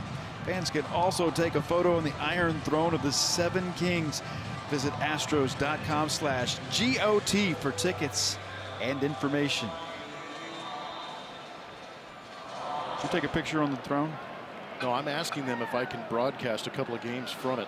I think you're going to be broadcasting that game, you and Todd, from the stands. Are you not? All the more reason I should be in that chair. Well, you left and went to the treehouse. Yeah. I don't know why you can't leave and go to the go steal the throne.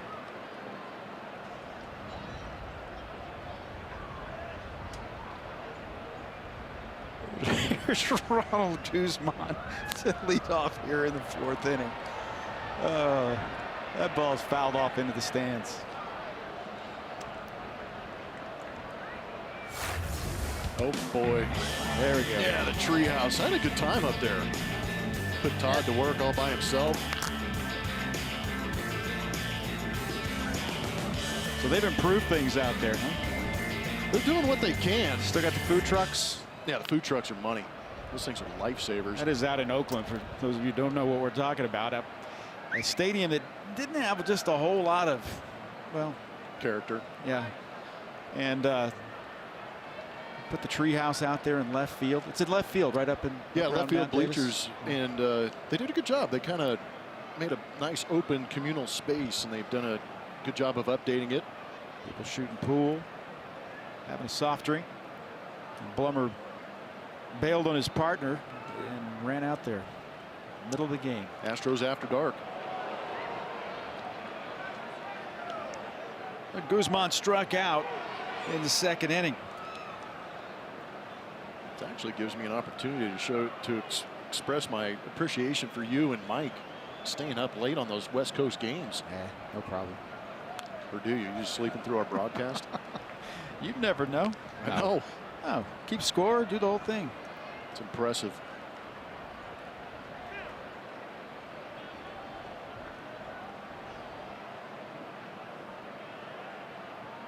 Oh, there was a team to keep you awake. This would be the one, because it's a good call. There's plenty to watch. That's Absolutely. for sure. 2 balls and 2 strikes. Cole working here in the bottom of the 4th inning. His team down 4-3. Texas scored 1 in the 2nd, 3 more in the 3rd. The Astros answered with a 3-run 4th inning. Josh Reddick, a 2-run home run. Astros left the bases loaded as well as they sent 9 men to the plate in the 4th inning.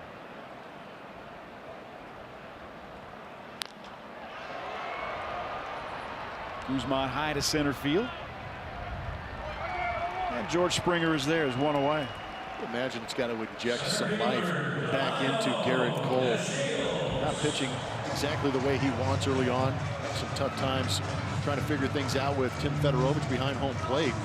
But when the offense answers and gives you 3 runs back and makes it a 1-run game, hopefully that gives a little more initiative to Garrett Cole to go out there, get things right, keep this game right where it is.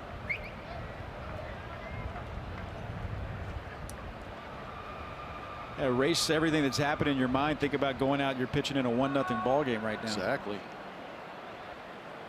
Delino to Shields. Only strike 1 as he squares up the bunt. And Bregman was right there as well. Yeah, he was anticipating that, wasn't he?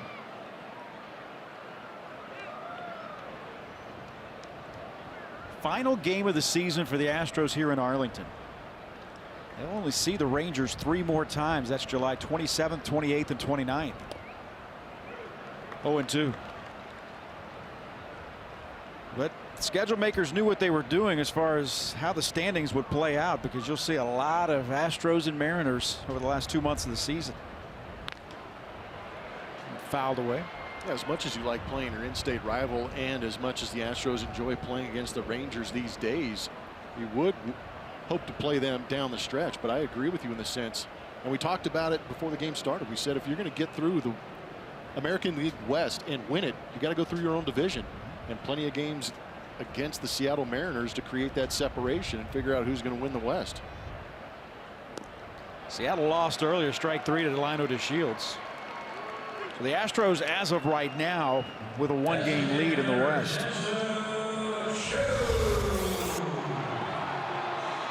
Yeah, it's a great pitch, but a couple of those pitches in the middle part of the zone, we saw him freeze him on a slider in the zone. It was almost as if it was a get-me-over, and then he got to the 2-strike count and went to the wipeout.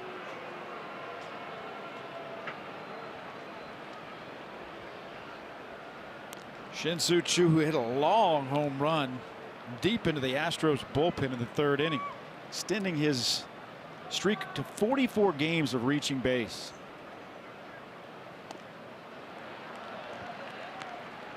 It's 0-2, pulled a string there.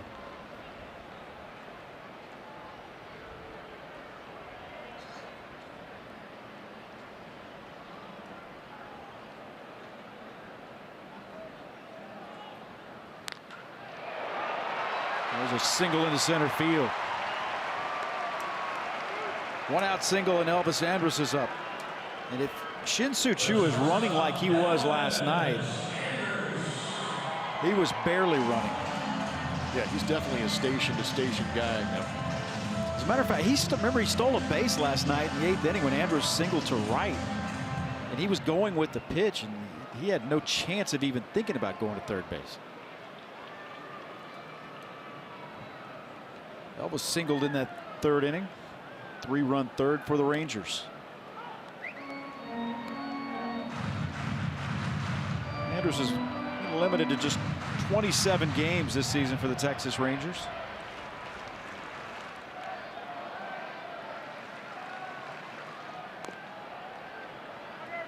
A ball and a strike.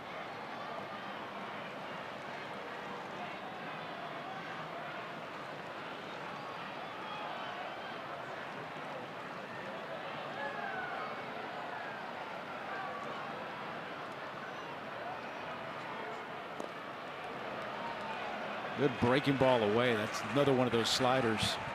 Looks like a strike for so long and then just disappears as the swing comes. Yep. Jacob and some friends are going to Oakland and Seattle. Seattle's great. I mean, Oakland's special ticket to get in the treehouse? Nope. Just find your way up there in that left field corner. And that's just punched into right field. A 1-2 pitch. Andrus reached out, touched that one, sent it into right. And there's 2 runners on with 2 outs.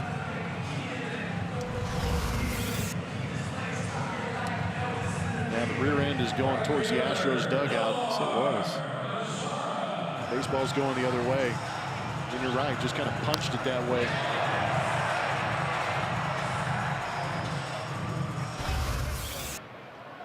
Yeah, they won't let you in the treehouse. Just say, "Don't you know who I am?" And then if they say no, say, "I'm a friend of Jeff Blum's." That should work. I've got strong connections in the That'll Bay Area. That will get you in. Swing and a miss by Nomar Mazara. Mazara 0 for 2. Flied out to left in the 3rd inning, struck out in the 1st.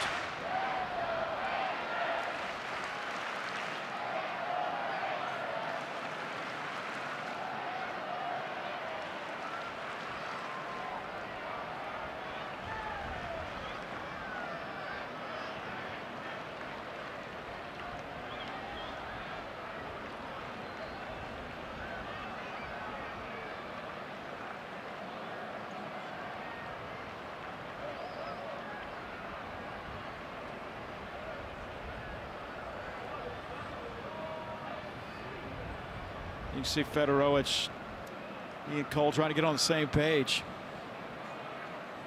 And it's happened, obviously, with runners at second base.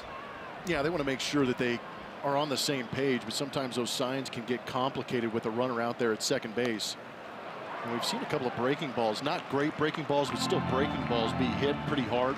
So sometimes that will alert your bench or the pitcher that they might be getting signs from second base, but at the same time, there's a series of signs that they will go through to try and figure out how to get past the issue of the runner at second base relaying signs to the hitter at home plate. And a lot of times, I've actually gotten a lot of questions about how would you relay it. If I'm Shin-Soo Choo, how do I relay that sign to Nomar Mazara?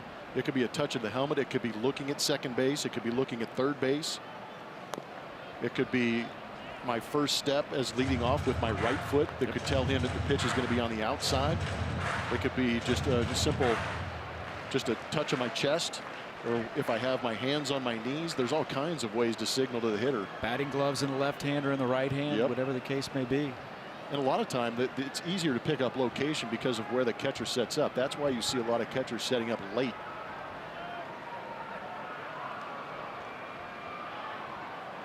But sometimes the location can give away what pitch in what count. If the pitcher's behind in the count, say a 2-0 count, and the catcher sets up away, it could be fastball away. But here in a 1-2 count, could be a little bit of anything. With 2 outs. 99. There's not a sign to say get it ready for 99. Nope.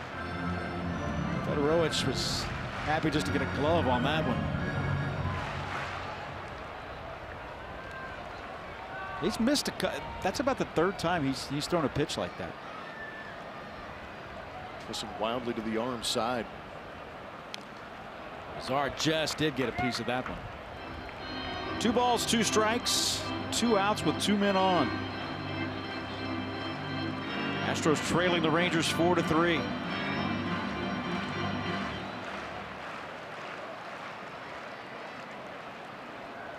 Astros 7 straight wins here at Globe Life Park. Beating the Rangers 8 of the last 9 tries. 3 balls and 2 strikes. See him pick up a clump of mud and throw it off the mound as well. Yeah, he gets frustrated with himself at times.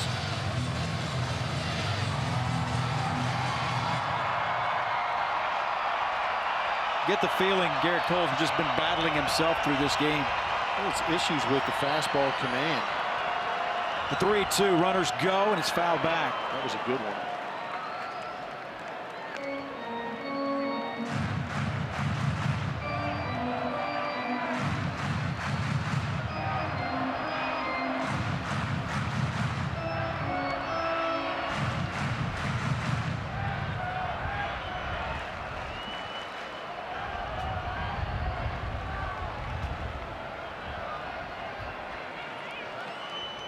The 3-2, swing and a miss, he got him. Rangers strand 2. We go to the 5th. Texas 4, Houston 3.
Quick as a cat. I had it after the first one.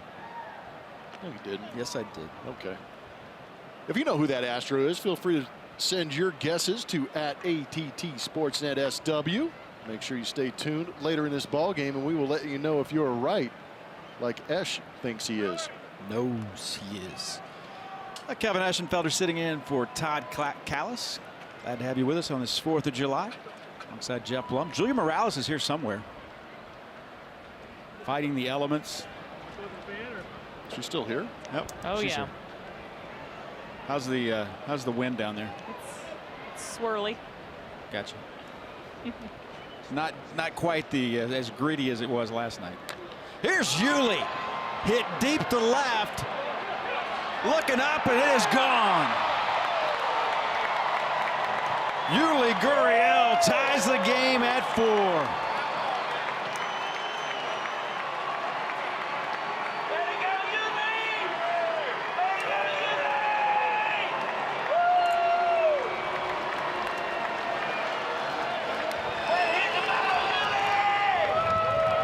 First pitch of the 5th inning. Yuli Gurriel doing damage.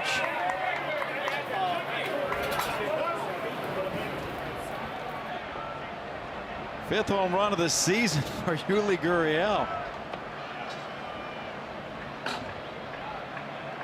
There's Gaddis in a 4-4 game. Nicely done by Yuli. La Pina getting in on the party.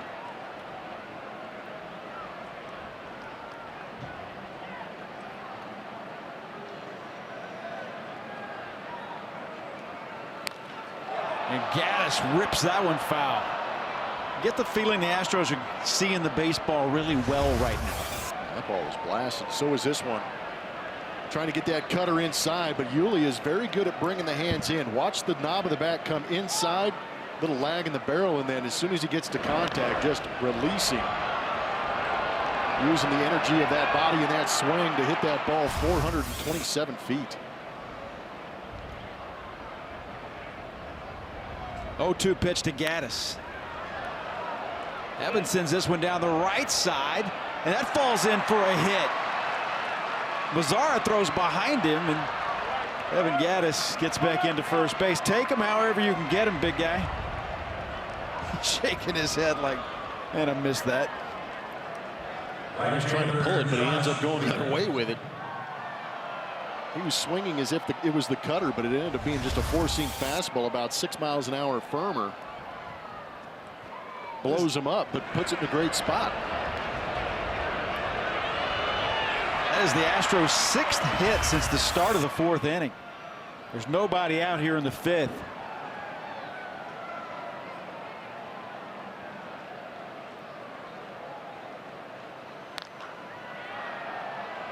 Reddick skies this one to left. Gallo coming in. Gaddis will retreat. So 1 out, 1 in the 5th.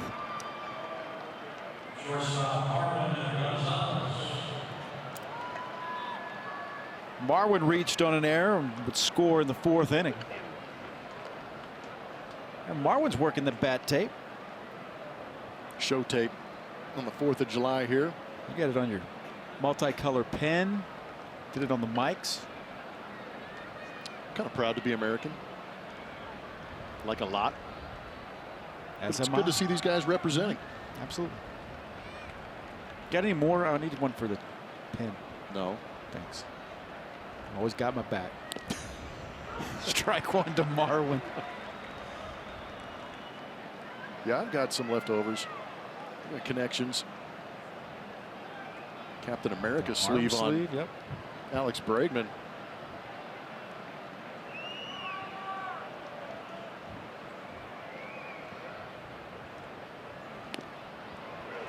Oh, 2. Good pitch from Minor. Haven't seen too many true breaking balls from Minor, but that was a good spot.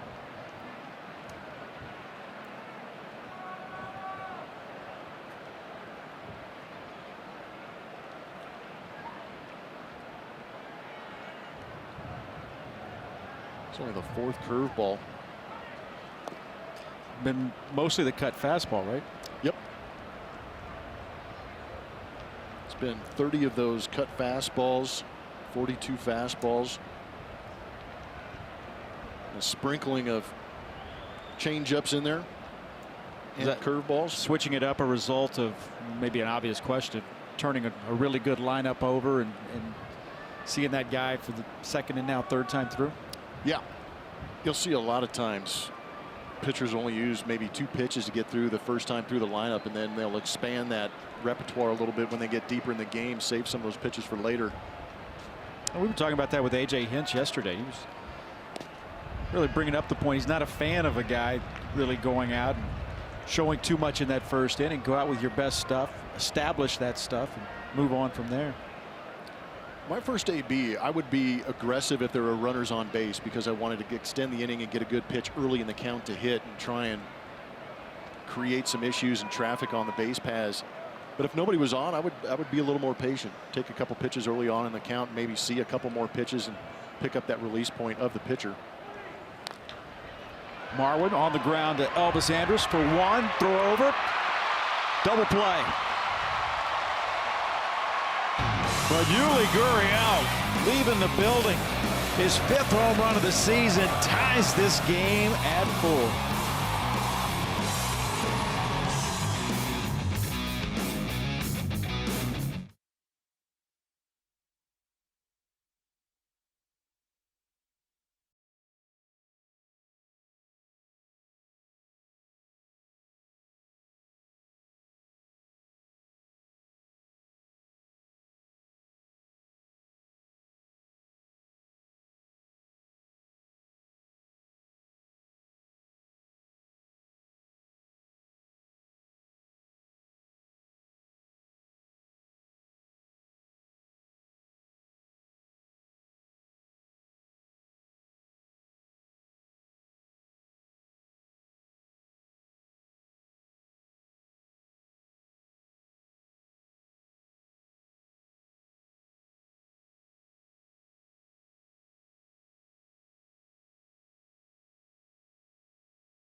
Insurance, banking, and investments tailored for the military community. And by Nissan, innovation that excites. And on this 4th of July and every day, say a thank you to our military out there. There were several, nearly, looked like about 100 people sworn into the armed forces here before today's game. It was a beautiful thing. Congratulations to them, and thank them for their service also. 4-4 ball game as Jurickson Profar leads off the bottom of the 5th inning for the Texas Rangers. Garrett Cole.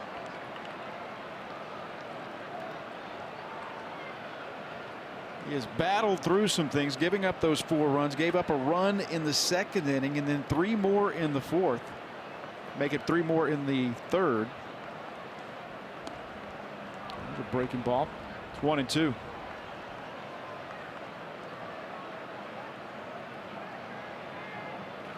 Profar hit by a pitch and scored in the 2nd inning. That made it 1-0.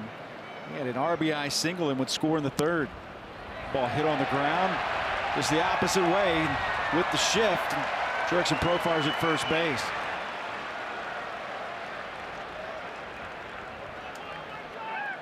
So if you missed it yesterday, Max Stassi hit on that right inside of his arm. You see he's got it wrapped up today. So this is a good sign, seeing him out. We were curious to see how he would throw back as he was warming up Garrett Cole between innings. Yeah, but you know what? The training staff here for the Houston Astros is phenomenal.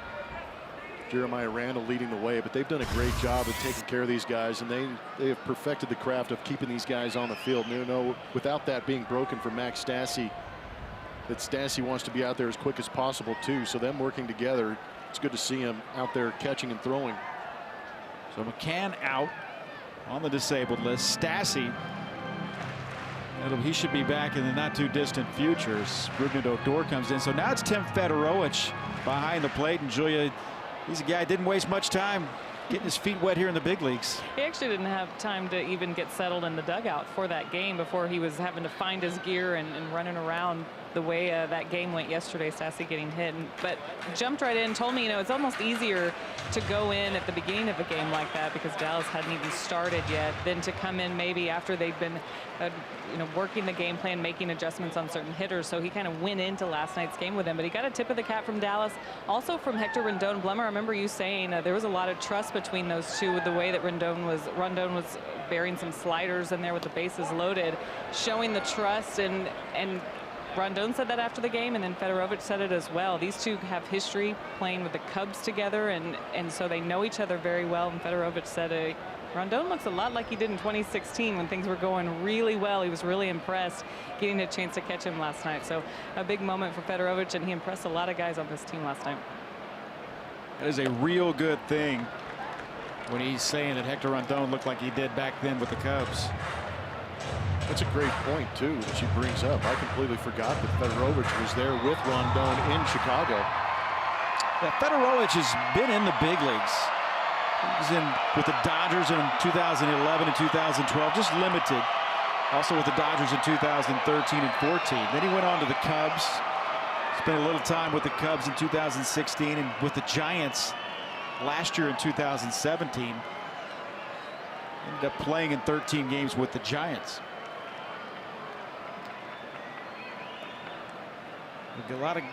Spent a lot of time in the minor leagues.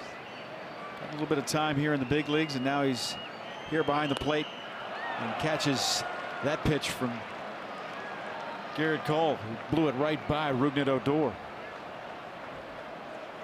Makes it 3 balls and 2 strikes.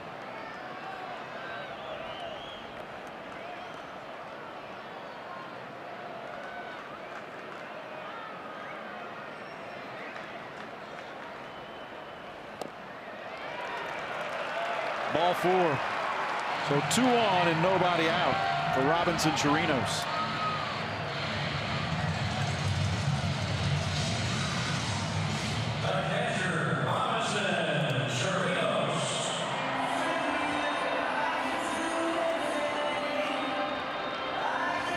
Chirinos drove in the first run of the game with an RBI double in the 2nd inning. He would walk in the 3rd, so he's reached twice.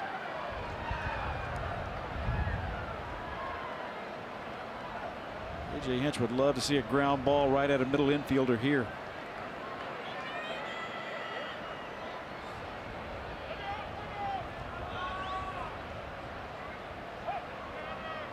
Where Bregman's standing, a 1-hopper right at the 3rd baseman would be nice too. Not to mention interesting.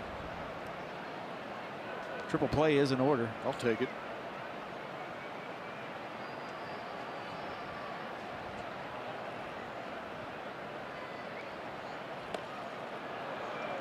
Beat him upstairs, 0-1. Chirinos with a smile, geared up for 97, and he's trying to hit a 5-run home run.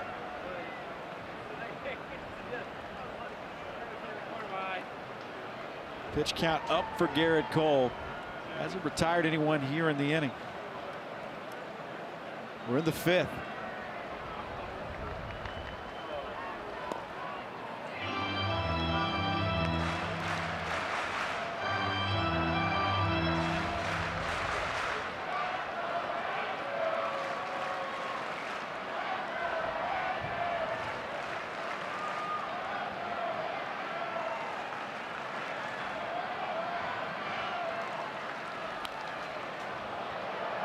Changeup.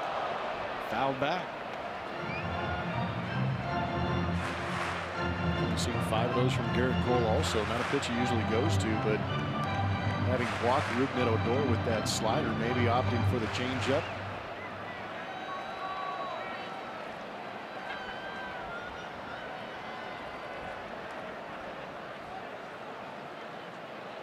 The 1-2.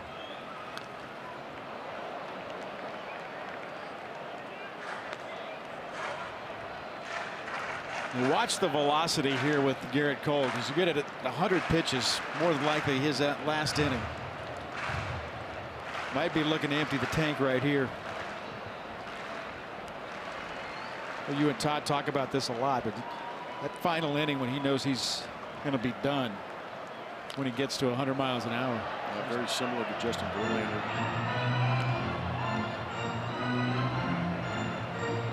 He averages the most pitches per game on this pitching staff at 104. He's topped out at 116. It was 2 starts ago back in Tampa Bay.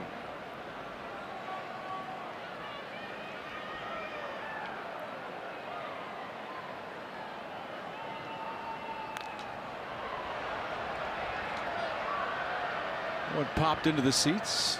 Federowicz gave it a look. Shortest outing of the season has been 5 innings, and he's done that a couple of times. Against Kansas City, the Angels. But June was a rough month for him.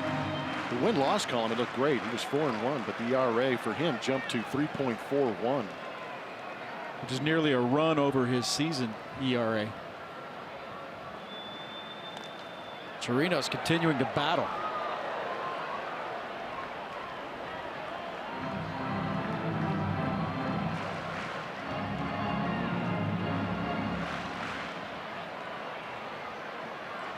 Went 6 innings last time out, took the loss, just his 2nd loss in an Astros uniform.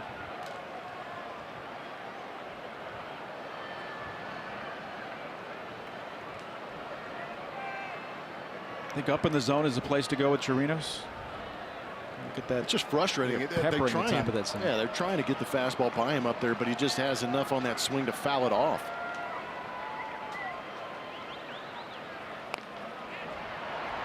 This could be 2 to Altuve. They turn it, and a double play.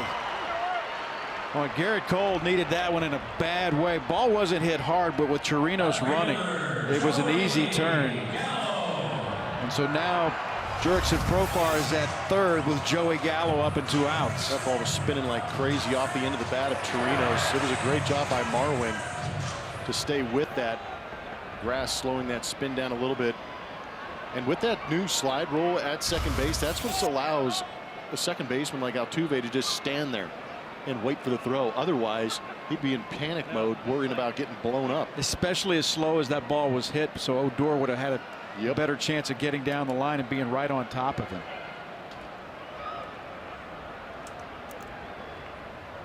And to Odor's credit, he went right over the top of the bag, stayed with the bag, but it was a good hard slide by Odor. Strike 1 to Gallo at 98 miles an hour. 105th pitch of the game for Garrett Cole. Yeah, that double play definitely benefited Garrett Cole. Allows him, like you said, to empty everything out right here in this Joey Gallo AB.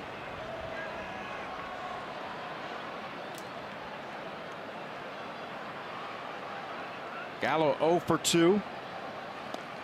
Swing and a miss. Struck out and then grounded out on a ball that spun by Yuli and got by him, but Altuve was standing right behind him, and Altuve was able to throw Joey Gallo out at first base. It was a 3-4-3 put out on that. We've got usually about 15 guys on the right side of the infield with Joey Gallo up there. Somebody was bound to make that play.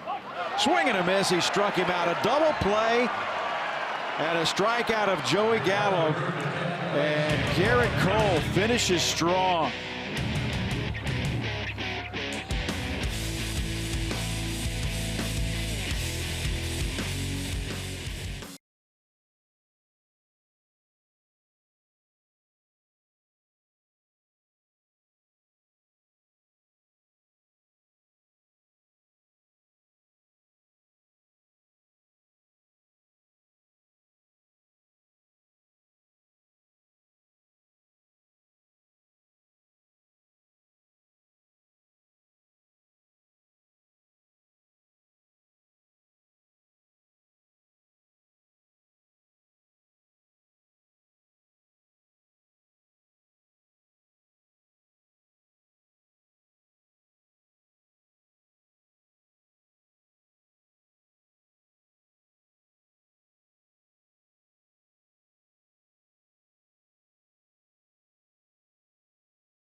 home screen icons and features like MLB TV, game of the day, pitch tracking, in-game highlights, stats, news, and more. Download MLB At Bat today. Well, Garrett Cole clearly on a day in which didn't have his best stuff, able to battle through. The proverbial give his team a chance to win the game. That's where they are right now at 4-4 as we go to the top of the 6th inning.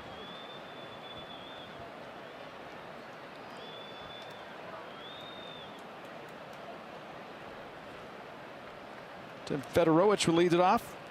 Fedorowicz doubled in the 4th inning. He'd later be stranded at third base.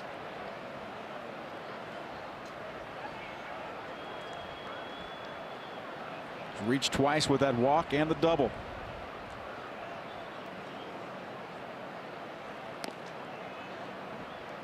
Mike Minor working in his 6th inning of work. Astros have had some good swings on him the last couple of innings.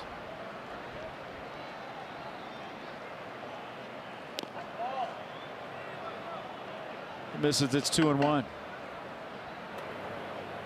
Jose Leclerc warming up in the bullpen for the Texas Rangers.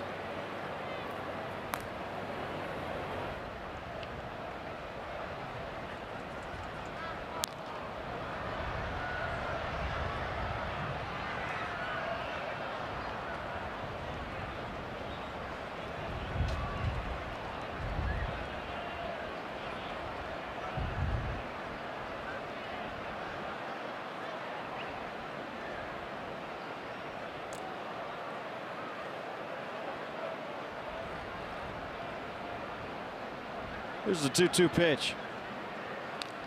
Foul back. Rangers took a 1-0 lead in the 2nd inning. They were up 4-0 after a 3-run 3rd, but the Astros bounced back with 3 in the 4th, 1 more in the 5th to tie this game at 4 apiece.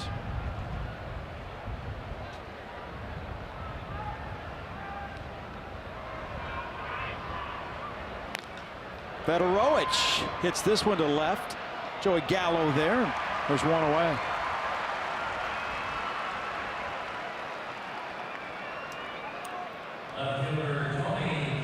Got a little bit quick, but early on we've seen Fedorowicz with some pretty good ABs.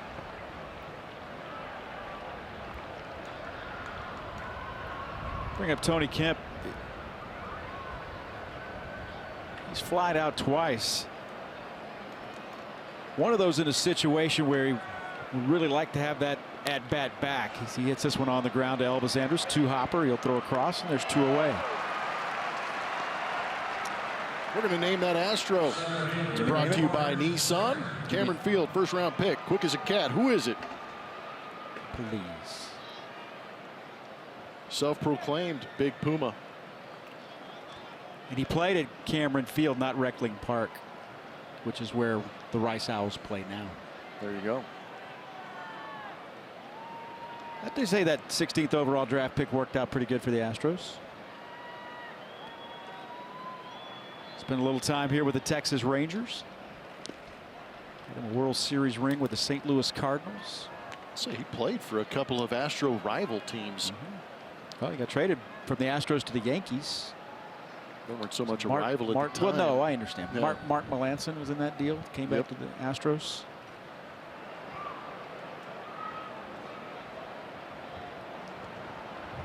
Yeah, the Rangers, Cardinals. Got his ring with the Cardinals. Yeah, and how about you talk about rivals? He was a big part of keeping the Rangers from that 2011 World Series.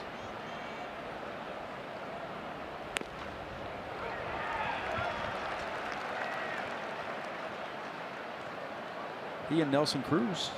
Yep. Could be a little bit of coaching involved in that. Just in the sense, late in the game, he maybe push him back and put his in that no double situation a little bit deeper. Tough play. That was still one of the more amazing. I know Ranger fans are loving me bringing this up. Rangers had a 2-run lead twice with 2 outs in the final. It would have been the final inning of the game. to win the World Series. That was in Game 6 of 2011. Cardinals came back in both of those. It was the David Freese triple that tied it, and then Lance Berkman hit, I think, 425 or something like that in that series.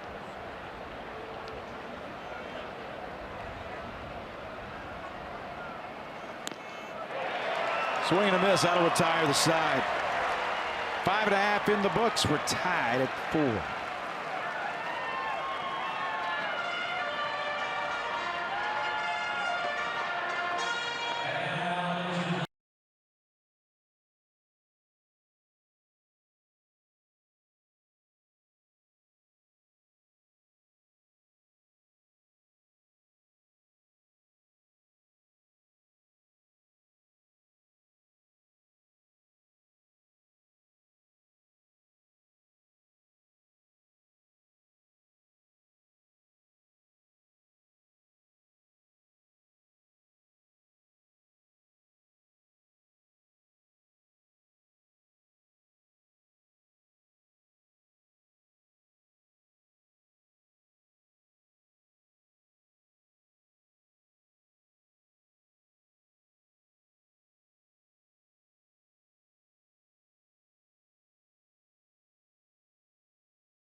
They've been very good against this Texas team.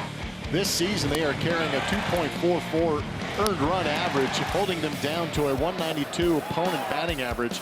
There are 12 quality starts involved in those outings. But the big number, 127 strikeouts.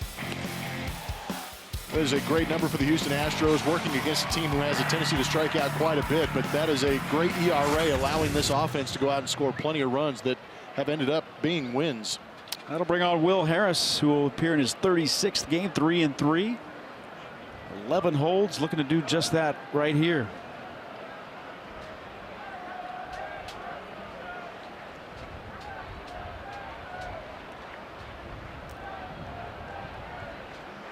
They face Ronald Guzman to lead off in the 6th inning.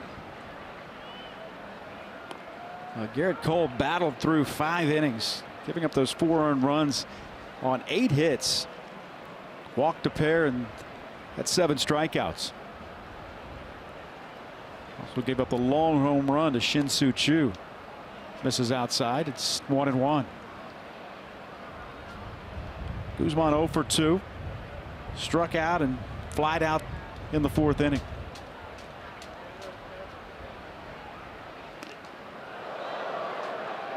It's up and in. 2-1. He goes, was that close?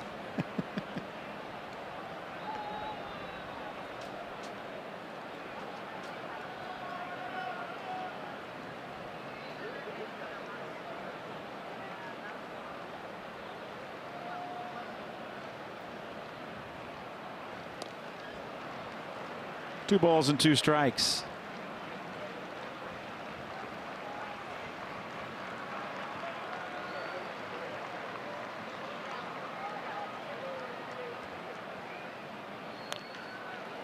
Ball hit on the ground to Bregman. He'll have to put it in his pocket. Guzman has basically led the ball that direction. Pushed it to the left side. He's on with a single. This road trip, we have seen some seriously soft contact hits, both in Tampa Bay and here. That is absolutely getting destroyed up and in the hands, but with Alex Bregman playing a deep shortstop and being the only guy on that side, that blow-up job turns into a hit. And those are the anomalies you can't account for. That brings up Delino to Shields. He's 0 for 2. He struck out his last at bat. Lays down the button. This is a good one. Bregman's going to have to hurry. The throw. He's safe. First and second and nobody out. Not for lack of effort. That was a heck of a play by Alex. And a great bunt by Delino to Shields, who can absolutely fly. Maybe the fastest man in baseball. He was out there early, too.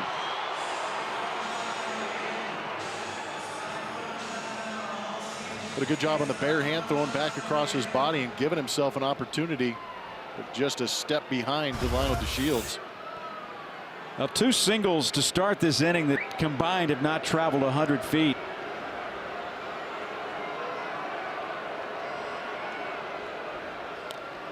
And now Shin-Soo Choo drops this one down. Harris will throw to third. Bregman's not on the bag, and they'll throw back over and get the out at first base.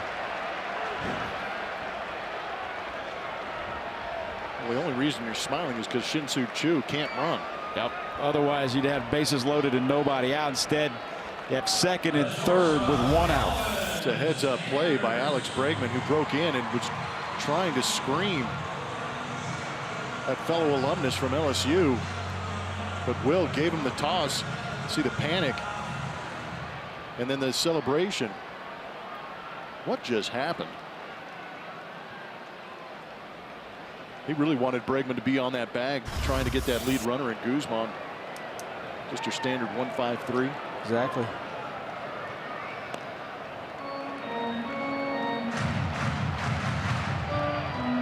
Well, Elvis Andrus, who's got a couple of hits in this game, has 2 runners in scoring position here in the 6th.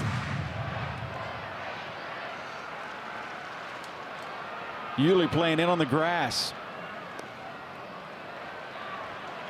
2-0.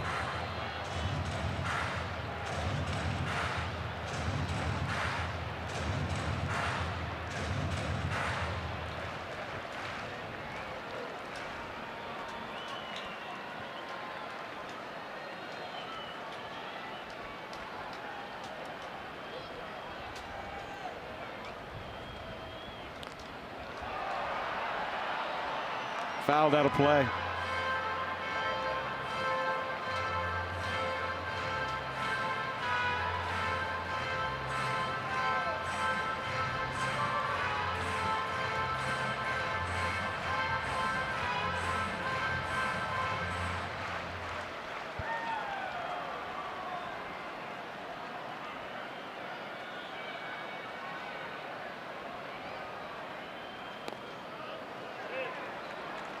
Three balls and 1 strike.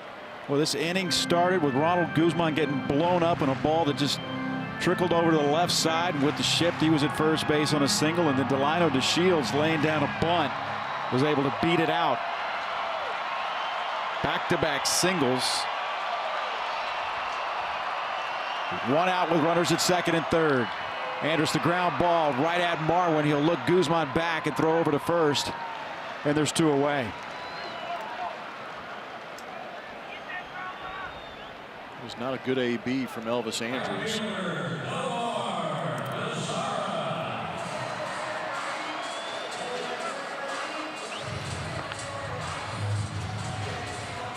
Not done yet. Nomar Mazara hitless in 3 at-bats.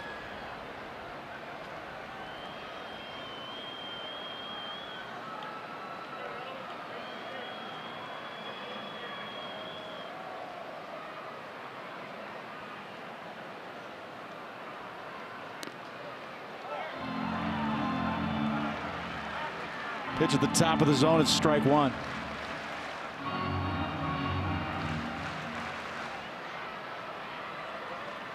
All right, struck out twice and flied out.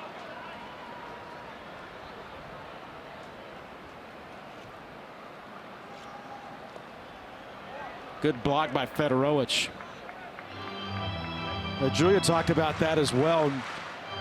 Rondon had no problem throwing the breaking ball in the dirt last night with runners at third base. Got to have faith in those guys to be able to bury those curveballs and possibly get that swing and miss and keep the ball in front.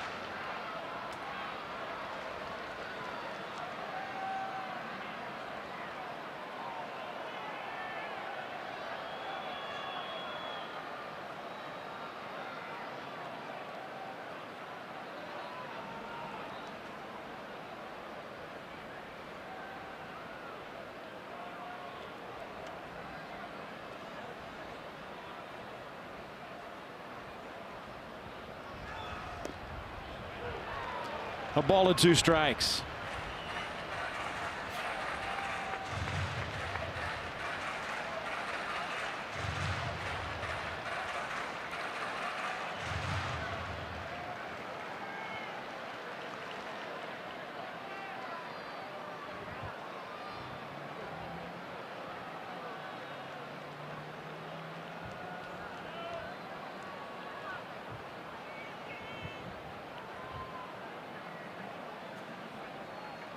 Guzman at third.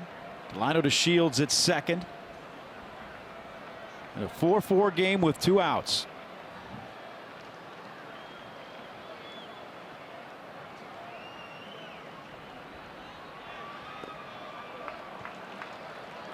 Another good block by Fedorowicz. It's 2-2.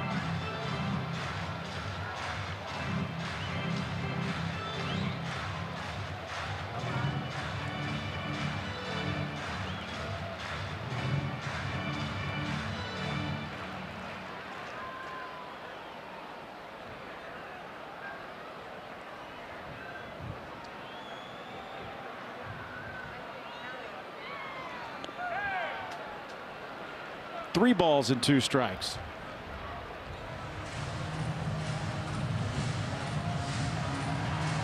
Well, it's up to Will Harris now. Got to make a pitch here.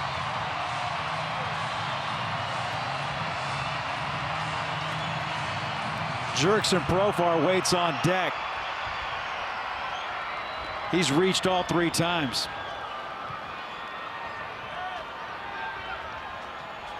The 3-2 pitch.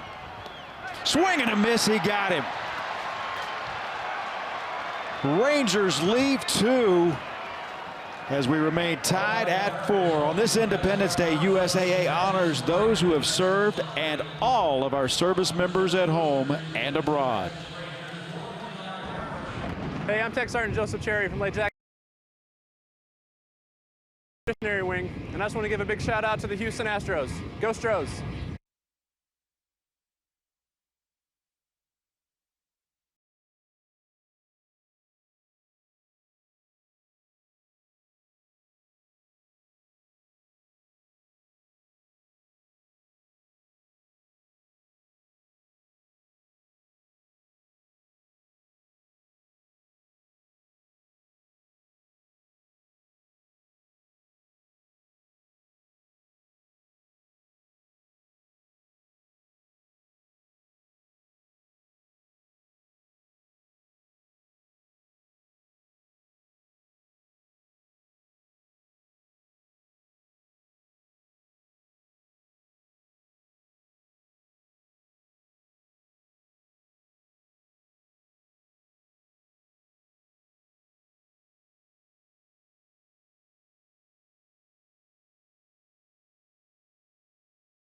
Park, including Kids Day, an Altuve Youth replica jersey, and a Verlander K-Counter bobblehead. Visit Astros.com/promotions for tickets and a full list of events. Kevin. All right, Julia. Jose Leclerc comes in to Pitch for the Texas Rangers. Leclerc has been on quite a roll. Putting together solid outings, and he'll face Alex Bregman here to start the 7th inning. And Alex Bregman pops this one up down the left side. Andrus is over there and makes the catch in fair territory. He was waiting for that ball to go into the seats. He came all the way back into fair territory, and there's one away. This place is playing like Candlestick right now. Ball skied. And from our vantage point, I could see that he overran this. And catches it just at the last second before it almost hit the ground. That was a great play that wasn't intended to.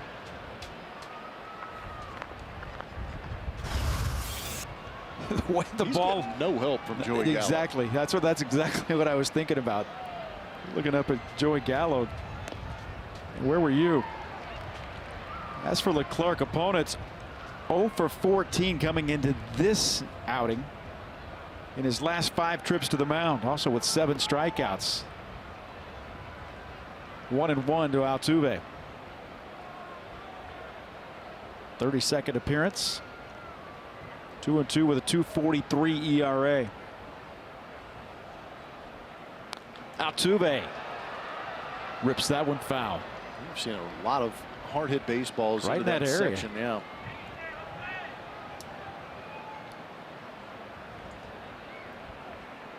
I think Dad may have taken one for the team to get that foul ball.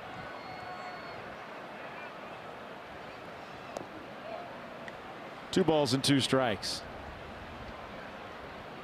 And it's right there in that area, too. Everybody gets a foul ball. They now 0 for 7 in this series. Went fouled out front. Got him pretty good on that lead foot.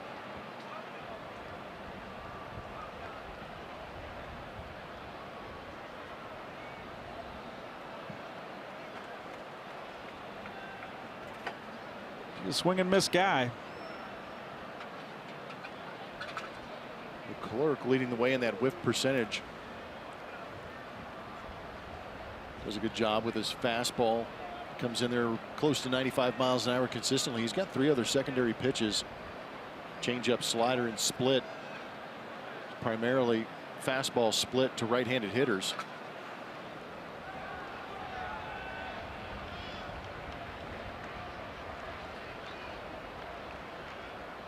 Two balls and 2 strikes. Altuve fouls this one out of play. Rangers led this game 4-0. Astros came back, scored 3 in the 4th, 1 more in the 5th. Those fans would love to see Jose get his first hit of this series.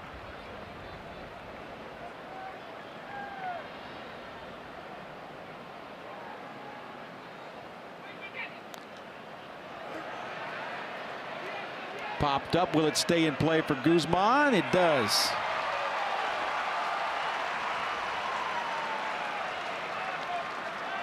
Watch the Astros in more ways than ever before by downloading the new AT&T Sportsnet app from iTunes or Google Play, or visit AT&TSportsnet.com to stream on your computer. Log in with your cable account and you're all set. Available for those with AT&T Sportsnet in their TV subscription. Blackouts and territorial restrictions apply.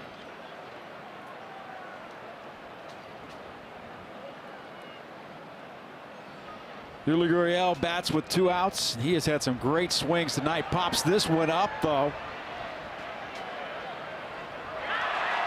And did he make the play? He did. Robinson Chirinos right at the base of the net.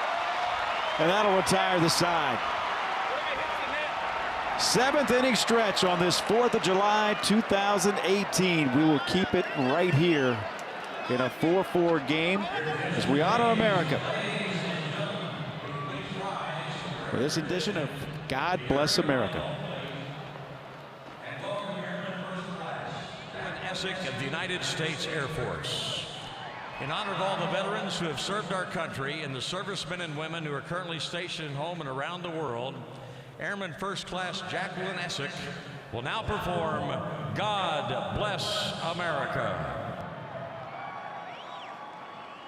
God bless America, land that I love. Stand beside her and guide her through the night with the light from above. From the mountain to the prairie to the ocean, white with foam. God bless America, my home, sweet home. God bless America, my home, sweet home.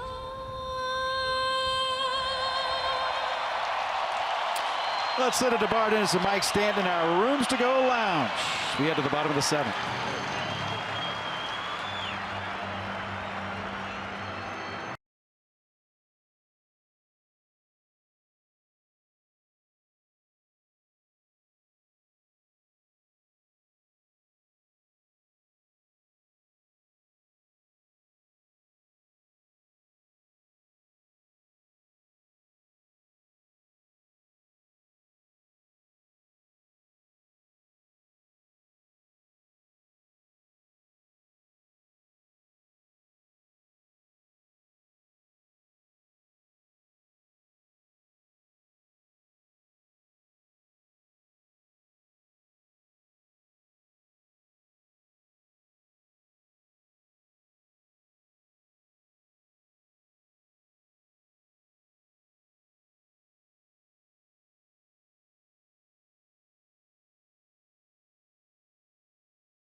For following and voting.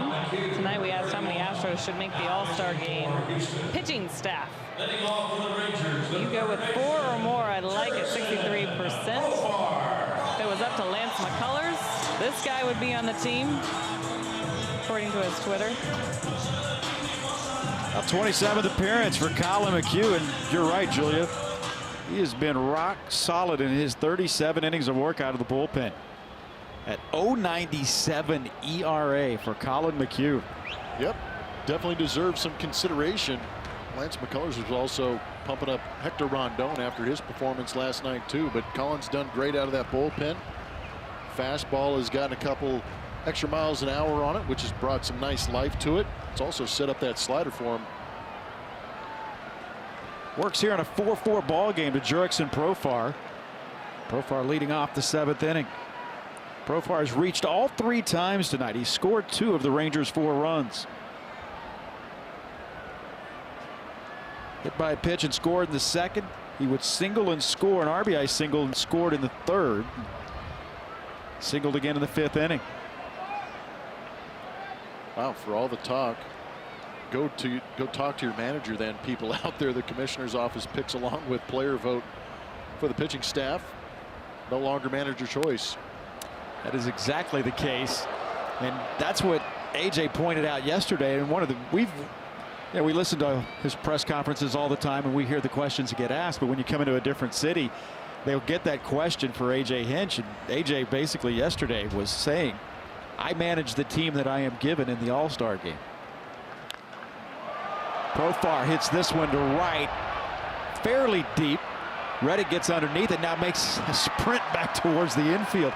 There is no such thing as a routine out in this game tonight. Not the way the wind is blowing here at Globe Life Park. considering you saw 3 basket catches in that half inning for the Houston Astros. Yeah, I'd say it's pretty tough out there right now. One of which looked like it could be 3 rows deep into the stands and blew back into fair territory for Elvis Andrus.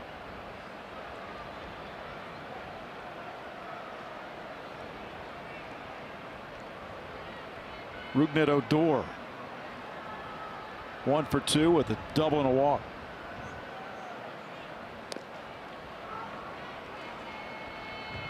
Colin McHugh works ahead. We've talked so much about Colin McHugh and just the professionalism of going to the bullpen, not in the starting rotation, but he's made the most of his situation there.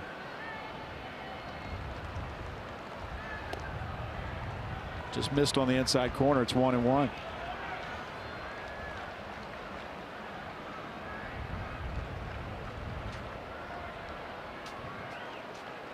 Last worked on Friday at Tampa Bay. Worked a couple of innings in that game. He struck out 3 Rays.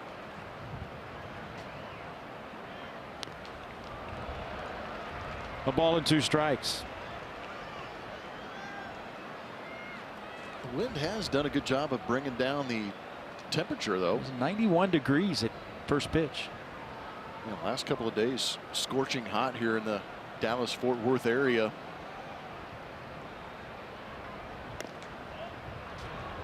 Fedorowicz held it. McHugh snatched back at the baseball when he threw it back. 2 balls and 2 strikes.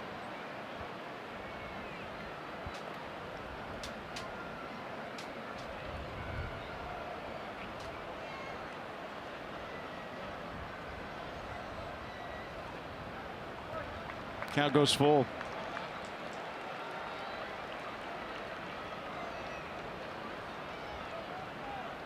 Rougned Odor is a guy he'll chase. McHugh was looking to see if he can get him to chase one there.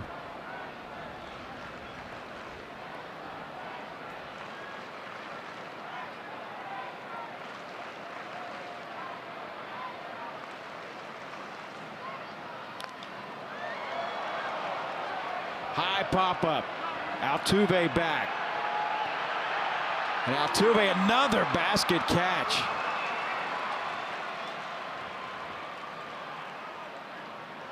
Apparently the Willie Mays Hayes approach Is in vogue. is the way to go about it. This was a towering pop-up on the uppercut from Rougned Odor. And Altuve usually makes these pop-ups look easy, and he took command of this, but he had to battle to make that catch. It's only funny after you catch it. See, that time you never really felt that panic mode had set in. With Elvis Andrus, you could see where the panic had Yeah, set there was in. concern. We're now 2 outs. Robinson Chirinos. Chirinos waves at strike 1.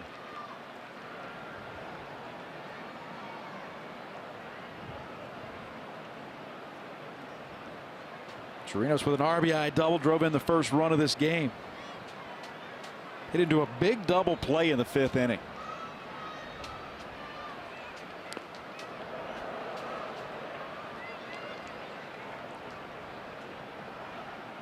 Q wanted to move those feet around a little bit. 7 consecutive scoreless outings for Colin McHugh.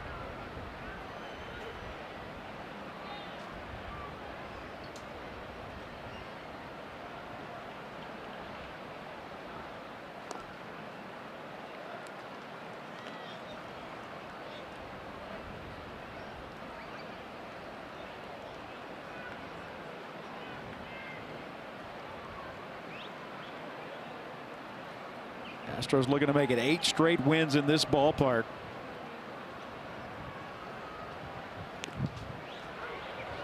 Two balls and 2 strikes.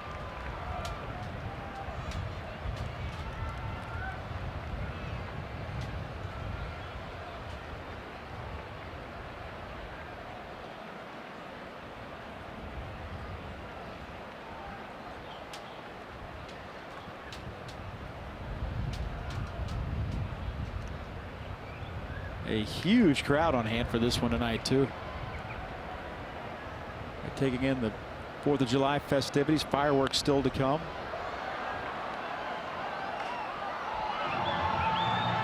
Two balls and 2 strikes.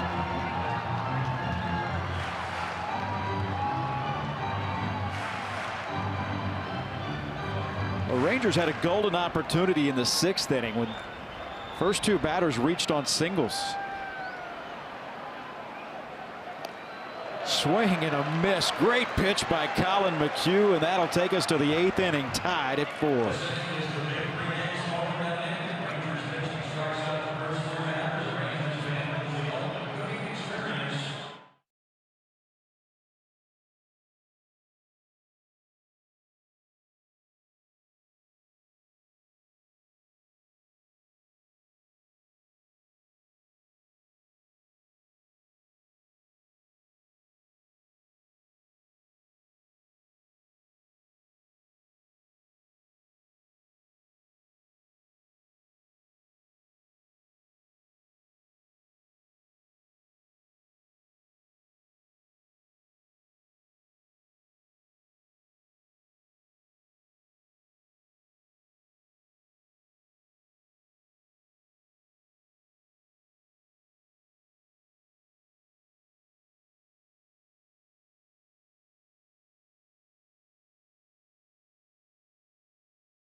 .630 as the Astros will take on the Chicago White Sox with Justin Verlander on the mound to start that 4-game series. Lance McCullers will get the ball, being pushed back a couple of days. He, as well as Charlie Morton, for Verlander pitching on regular rest, and Dallas Keuchel will go in the finale of that 4-game series Sunday afternoon, starting at 12:30 with the pregame.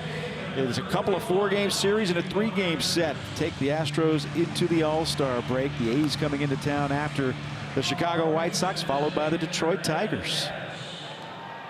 Chance to unpack and get a little rest for guys road weary like you. Jake Diekman comes in to work. Mike Minor started it. Jose Leclerc came in to pitch the 7th. Now they turn it over to the left-hander Jake Diekman.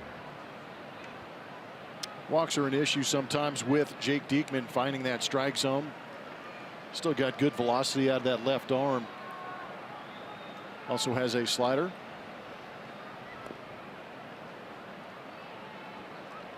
Works to Evan Gattis to start here in the 8th inning, tied at 4. Evan with a single in the 5th inning. He'd been pulling everything foul and punched a single to right field to the surprise of everyone. Ball grounded on the left side. Anders deep in the hole. Long throw and a good scoop by Guzman.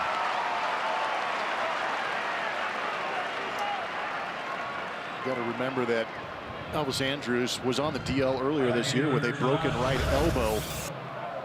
Probably was trying to get some of that arm strength back. But a great job on the other end by Guzman, picking that for his shortstop.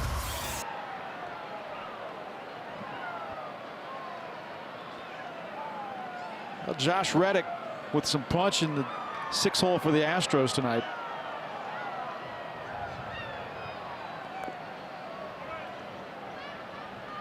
Takes ball 1. Josh with a single in the 2nd, then a 2-run home run in the 4th inning. It's a 24th straight road game that the Astros have homered. Here's that home run for Josh Reddick. Got a slider down and away from Mike Minor earlier in this game. That was the one mistake that Minor made to Josh Reddick. Everything else was off that outside corner. That one stayed on the plate, and Josh made him pay. Swinging the bat well. 2nd night in a row with the home run. Astros with a couple long balls in this game. Yuli Gurriel with a deep blast as well. 427 feet.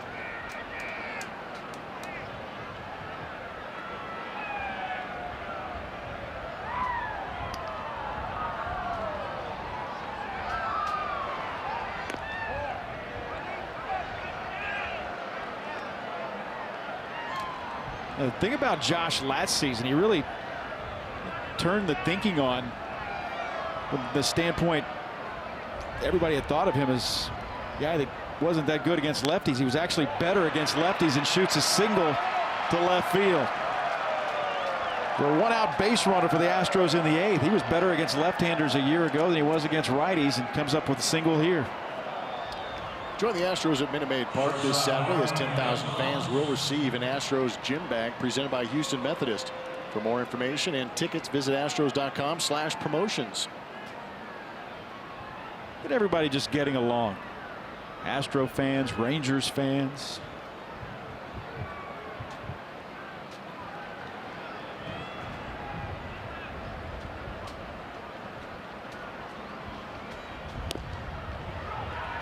Strike one to Marwin Gonzalez.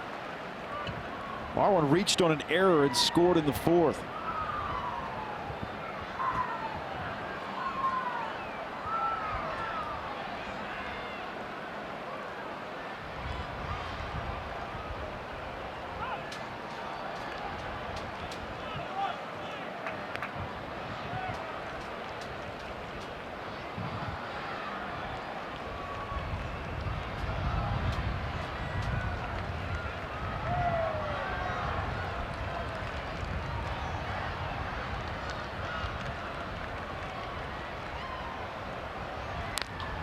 Marwin right at Andrus, should be 2. To Odor, 6-4-3.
By Exclusive Furnitures. For tickets and information, visit astros.com/promotions.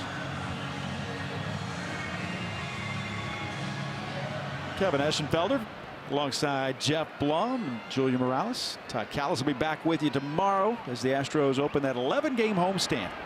TK taking a couple of days off. Joey Gallo bats against Colin McHugh here at the bottom of the 8th inning. McHugh with his 2nd inning of work. Gallo 0 for 3 with 2 punch-outs.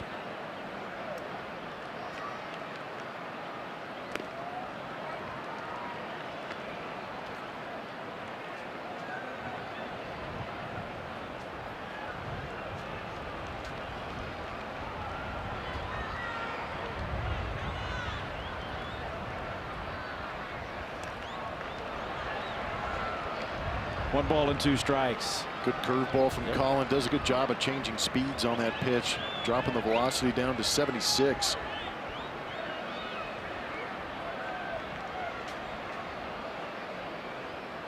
Goes up top, foul back. You talk about velocity and being able to change it. That's the thing about Colin. We've seen him out of the bullpen as a starter where he would live maybe at 91 and 92. We've seen him be able to go get 94 when he's working out of the pen. Yep, those limited outings allows him to put a little more emphasis on the velocity. Another breaking ball that Gallo just did get a piece of. Count remains 1-2. Another 77-mile-an-hour breaking ball.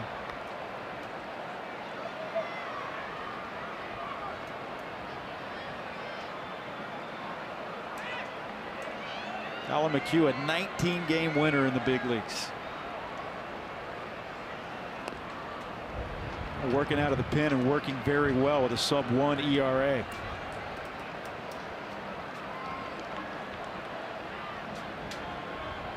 Getting his share of strikeouts too.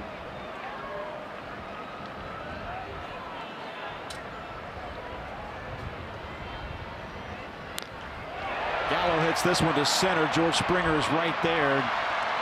There's one away. Julia, what do you got?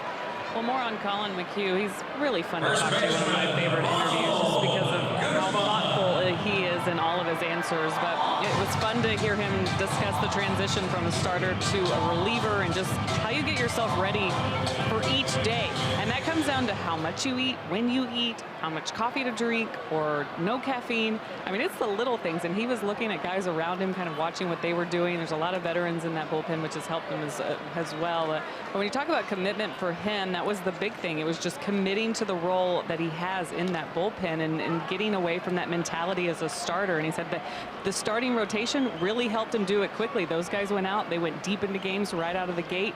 And so it helped him to just kind of solidify himself in his mind who he was on this team. Guzman with a single to left.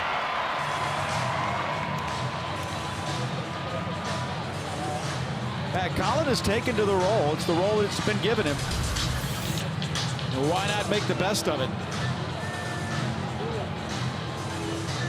That is the second time Guzman, he hit that ball a lot harder, but the second time he has hit a ball right in that spot. First time wouldn't have rolled out of the infield dirt. Ryan Rua, the pinch runner for Ronald Guzman.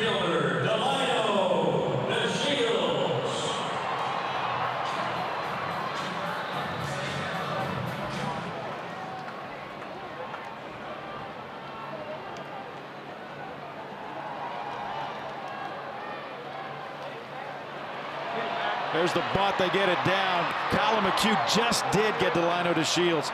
Looked like he double clutched trying to get the ball out of his glove. And now there's two away as Rua's in scoring position.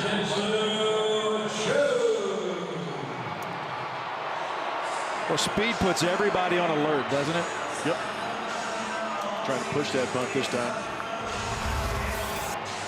Alex Bregman playing in. Trying to push that past Colin. So he had double clutch just for a second, trying to get it out of his glove. Yep. Now Shin-Soo Choo, who in the third inning hit a 442-foot home run into the back of the Astros bullpen in left center field. This one fouled out of play.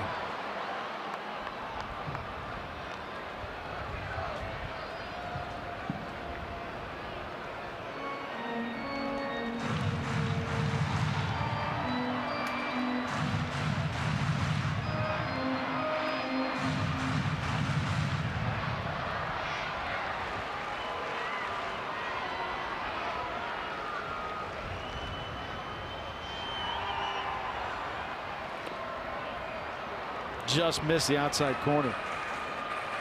Rangers left 2 on in the third, 2 on in the fourth, another runner on in the fifth, and 2 more in the sixth. Well, a lot of traffic against Garrett Cole and Will Harris. Now they have a runner at second in scoring position in a tie game here in the eighth.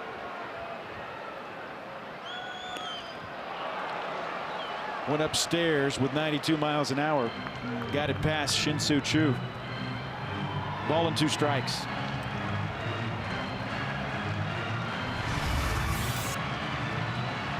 Going right after him, and that's where that velocity helps Colin McHugh out up in that top part of the zone.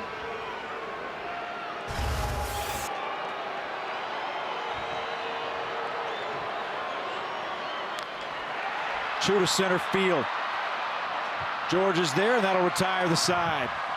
We go to the ninth in a tie game.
Old Three River Stadium in Pittsburgh.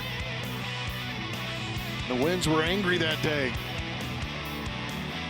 Gerald Young. Talked to Bill Brown earlier tonight. I asked him if he had any memories from that. That's Alex Trevino at second base. He said he was talking about having Gerald Young clicking his heels together. To stay there or leave? I think it was a reference to the Wizard of Oz. It's a dangerous situation, man. Well, they actually called the game. Mike Scott, you see John Cangelosi there? Andy Van Slyke. Some old school Pittsburgh Pirates there. And Astros. That's just awful. Did you play there? I hated it. Keona Kella comes in. I remember we spent I think it was 2012, we spent that 4th of July in Pittsburgh with the Astros, and that was as hot as any day you would have spent in July in Houston. Hot, humid, it's flat and nasty. 32 games for Keona Kella. Hard thrower, throwing 95 miles an hour, misses outside. Tim Fedorowicz walked into third. He hit a double in the 4th and flied out his final at bat. Bats here in the 9th inning.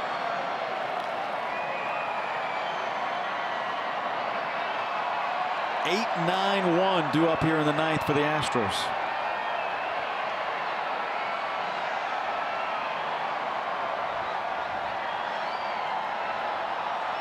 Kella's been a busy man against the Astros this season.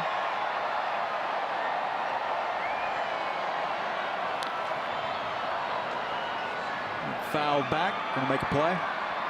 Right here below us. Bounces all the way into the lower deck. Yeah, the launch angle didn't have me worrying at all. Fly ball like that isn't going to make me all peely-wally.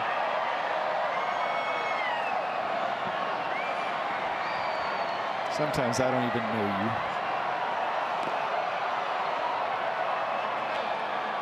you. 3 balls and 2 strikes.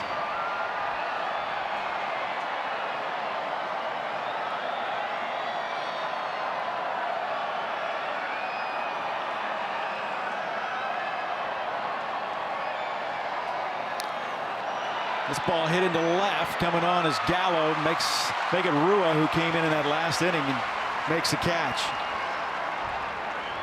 Ryan Rua, who came in as a pinch runner, stays in the game.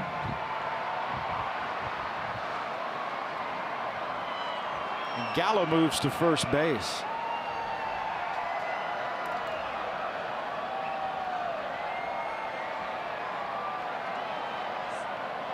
That brings up Tony Kemp. 0 for 3.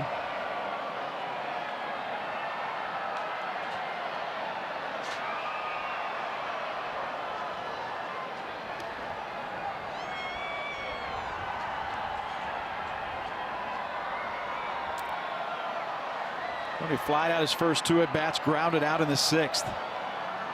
Hit his 2nd home run of the season last night, 2-run homer.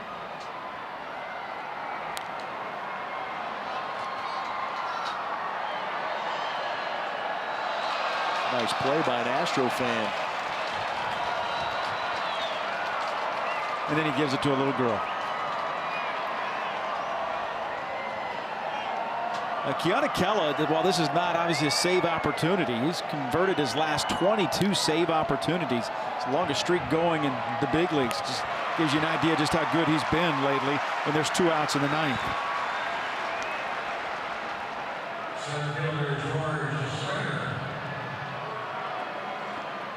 To the top of the order in George Springer.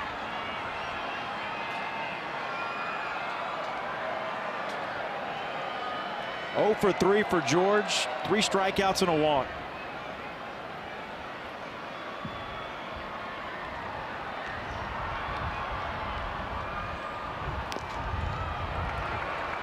Strike 1, 98 miles an hour.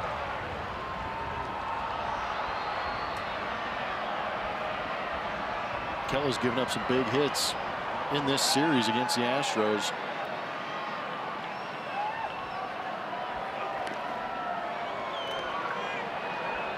This is outside. It's 1-1.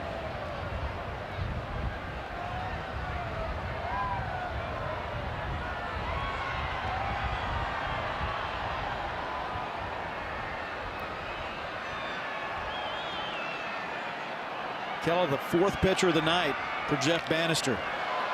Ball hit to right, hit deep, looking up. Mazzara makes the catch.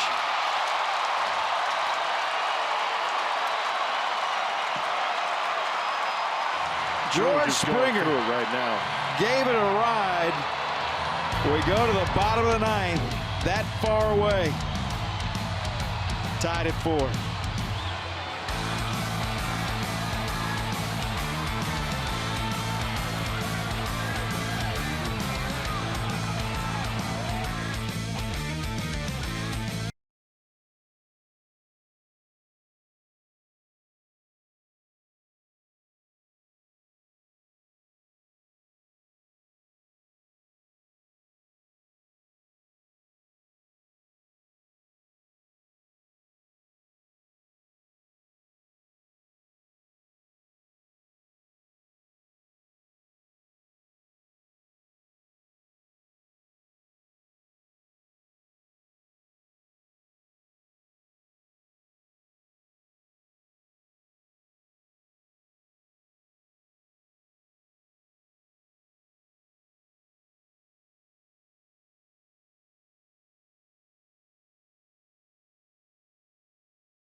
By Arctic, overbuilt, not overpriced.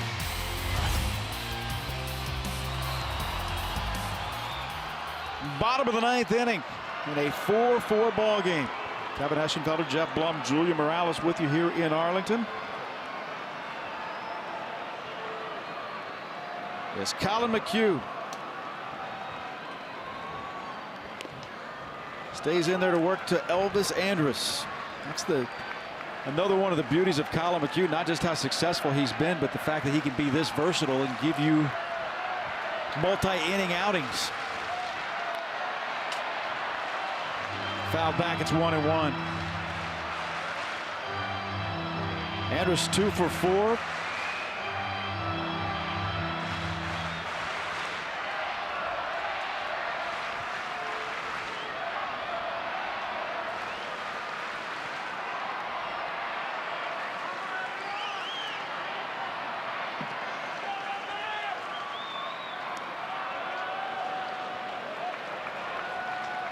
Pretty tough pitch and a good take by Elvis Andrus. He's a tough AB. When he's going right, he'll foul off some tough pitches. We've seen that in this series, and we've seen it over his career against these Astros. 2-1 pitch. 2-2. 79-mile-an-hour curveball.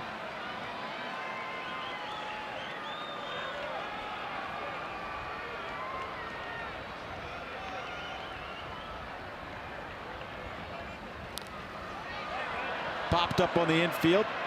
Now in foul territory. It's hard to see. And Fedorowicz dropped it. Another one of the basket catches. Easier said than done on a night like tonight.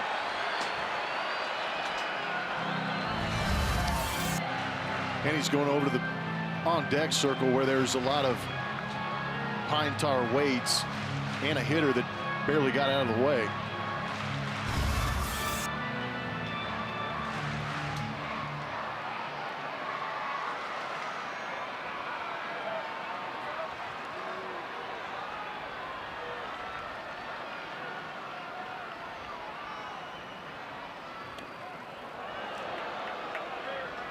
Three and two.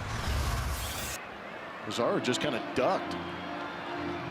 I'm not sure if that had an effect on Fedorowicz, but you're going into a situation where fly balls, you don't know where they're going to end up. First error of the night for the Astros. Yeah, there's a lot of stuff there. The weighted bat, the donut.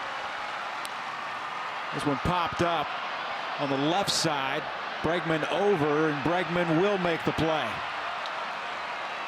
Big first out the bottom of the ninth inning.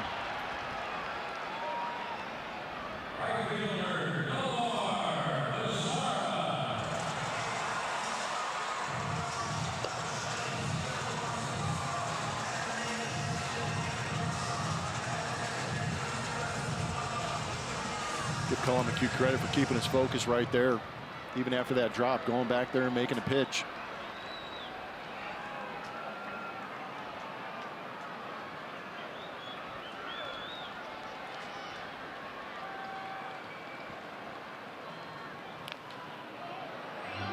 Mazara fouled that one out. Rangers have out-hit the Astros 11-8, but we are tied at 4. 4-8-1 for the Astros. They have left 6. Texas 4-11-1. They have left 9.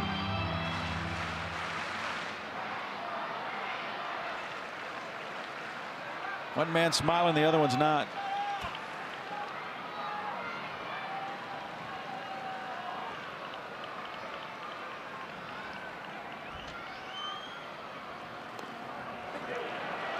Oh, and 2.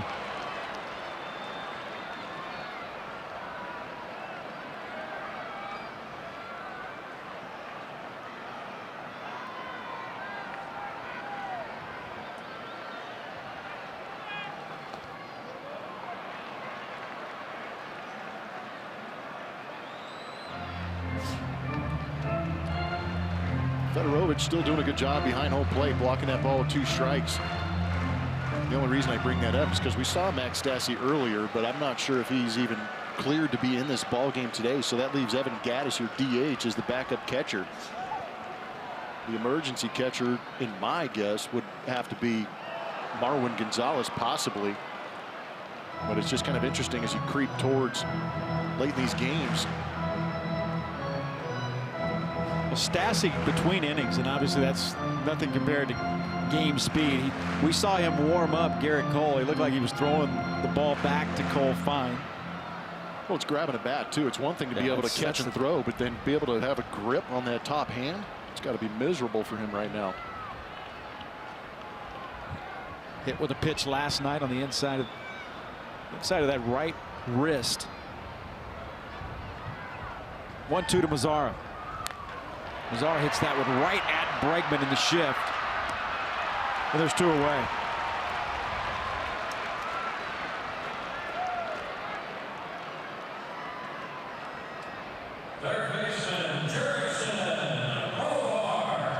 Well, 2 outs in the bottom of the ninth. And Jurickson Profar steps in.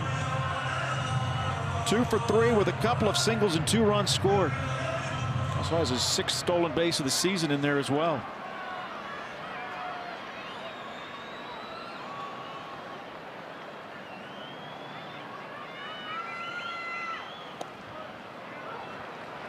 McHugh works ahead 0-1.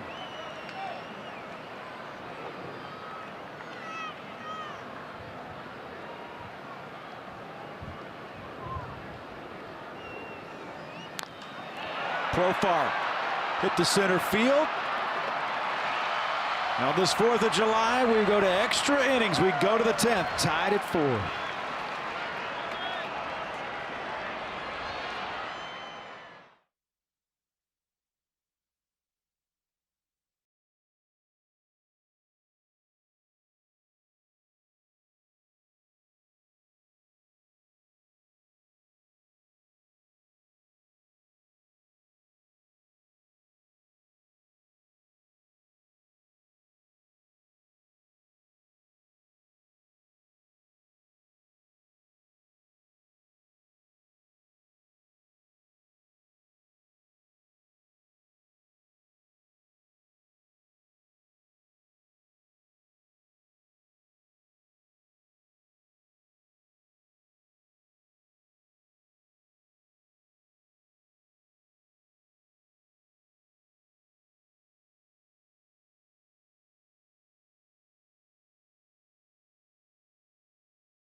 For the 2nd longest streak in Major League history with their 24th consecutive road game with a home run. Mike Minor started for Texas. Shin-Soo Choo has reached base now in 44 consecutive games. He also had a 442-foot home run in this game as well as we go to the 10th inning.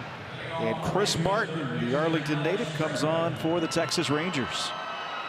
I don't even know if he unpacked his bag or made it to the airplane by the time he had to come back. The story was he was not the least bit pleased about being sent down to the minors yesterday when the Rangers activated Ronald Guzman.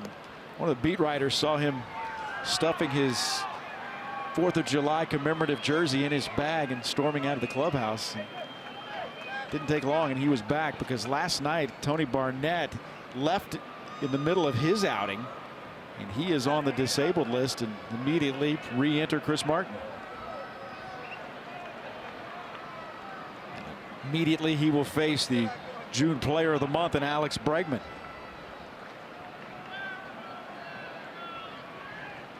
A lot of cut fastballs from Chris Martin.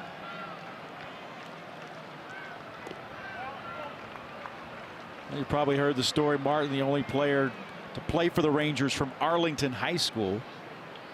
Same high school that produced Hunter Pence. There's another Arlington Martin. That's where a couple of players went that played for the Texas Rangers, but Arlington High, this is the only representative.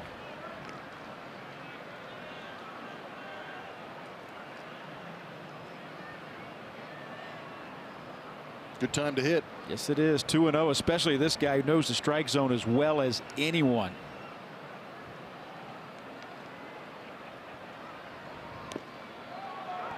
Two balls and a strike.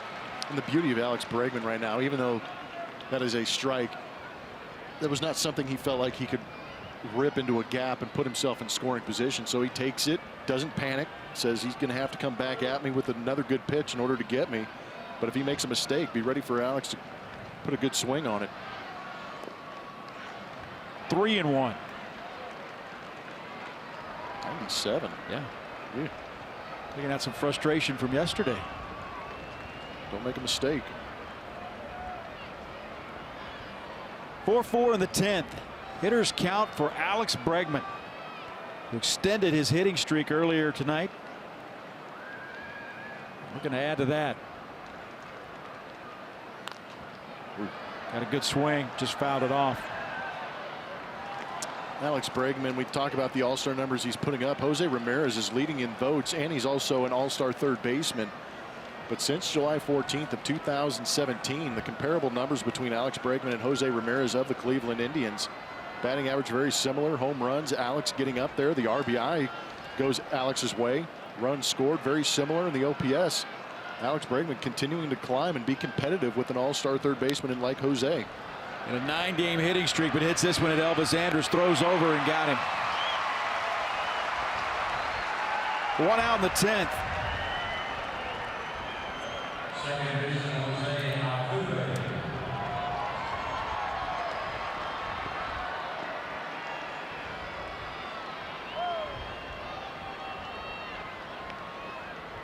All the damage done tonight in the middle innings of this ball game. Rangers got 1 in the 2nd, 3 in the 3rd. The Astros came back with 3 in the 4th and 1 more in the 5th.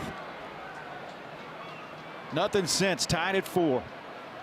Starters are the only pitchers to give up runs in this game. Bullpens have been perfect. Another 97-mile-an-hour fastball pulled outside.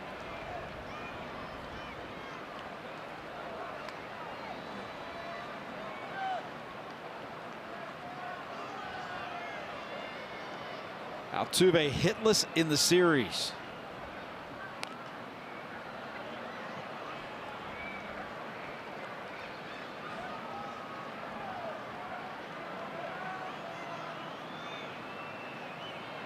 Couple of home runs tonight. Giles and Sipp getting warmed up.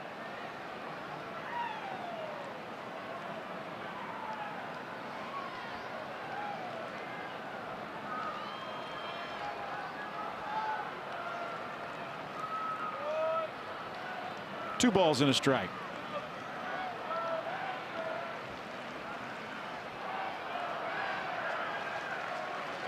So Martin sent down yesterday and brought back just about as fast as he was sent down.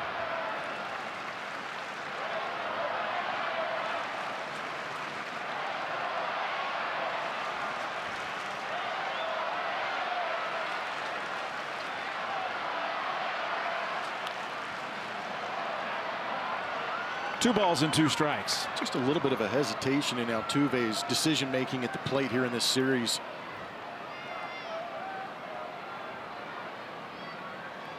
The fastball up, we've seen him annihilate, but just a hair behind it, fouling it off.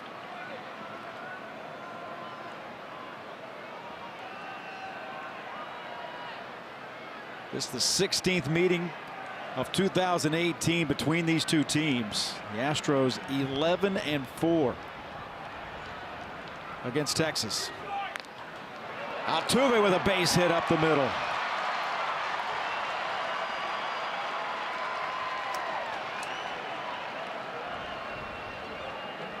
It's his first hit of the series. Going 0 for yesterday.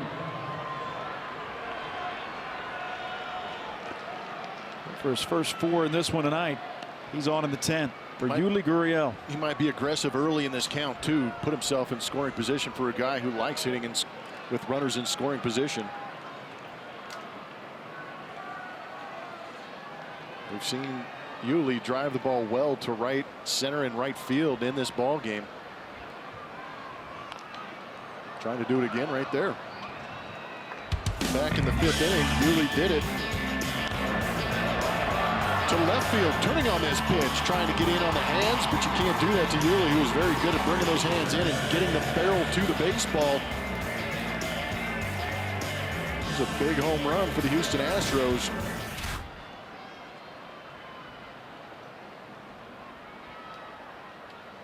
Altuve with a very small lead, and Yuli shoots this one foul into the seats on the right side. Down to the count, 0-2.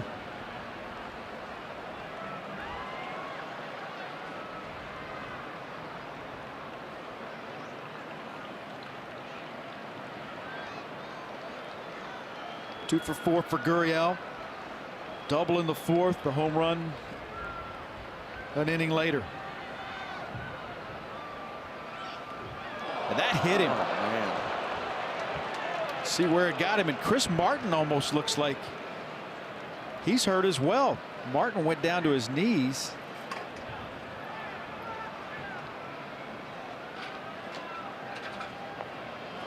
There's been a lot of hit batsmen in this matchup throughout the course of the season. Forcing fastball running up and in. Catches that lead forearm possibly. Be nice if it hit that pad, but it just missed it.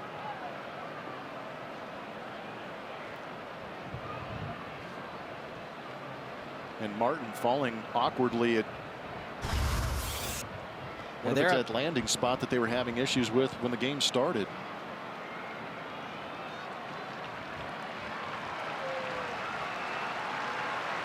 So Yuli will go to first, and the Astros have 2 on here in the 10th with 1 out.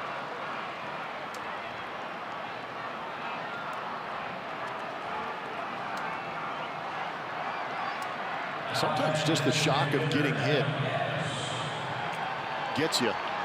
Makes it feel worse than it actually is. Hopefully that was just a glancing blow and Yuli will be all right.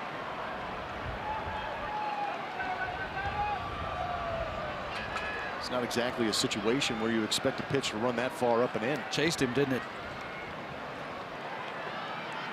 So Evan Gattis with a hit tonight. He's 1 for 4. First pitch swinging, fouls out, went over to the left side. The top of the 10th inning, tied at 4.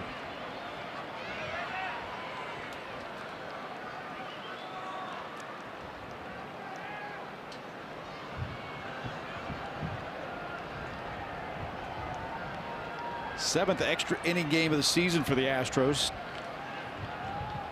Just 2 and 4 in the extra frames. This is outside. It's 1-1.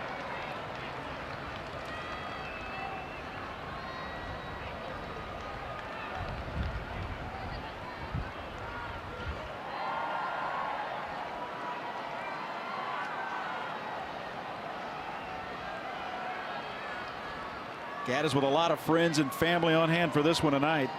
Grew up here in the area. Turn around, they throw it into center field. Altuve gets up. He'll go to third base and heads up by Yuli Gurriel as well. He was at least half of the way to second base, so that puts 2 runners in scoring position. That takes away the possibility of a double play. That was a terrible pickoff throw. It's almost as if he was trying to hit him, play tag and beat him with it. Looking to hit another Astro. Luckily, Jose made the adjustment and ran, but Yuli got actually a pretty good jump. As soon as that ball got past the second baseman, he took off. Some decisions here. Josh Reddick on deck. Doug Brocail out there talking a little bit of strategy. I would pay to hear a recording of a meeting with Doug Brocail on the mound. You wouldn't be able to play it on live Well, TV. I know, but it would still be very entertaining to listen to. Watch Yuli with a great jump here. Going back, but as soon as he sees the ball into center field, he's gone. Yeah, if he doesn't get that good a jump, he may not end up there at second base, but that's a great read. Turns him into an insurance run, and it takes the double play out of the situation. I think that more than as much as anything. But that might be the conversation with Doug Brocail. First base is open.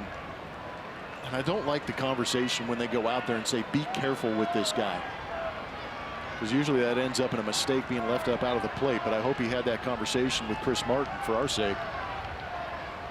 Infield comes in. Gattis pulls that one just foul.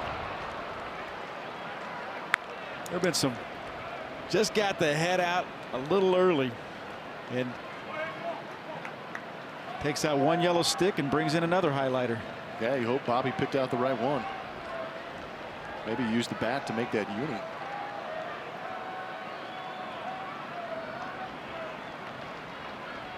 Neon to neon.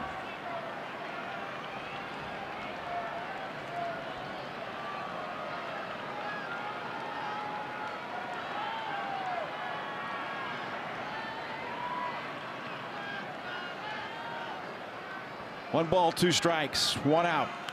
Gaddis to center field.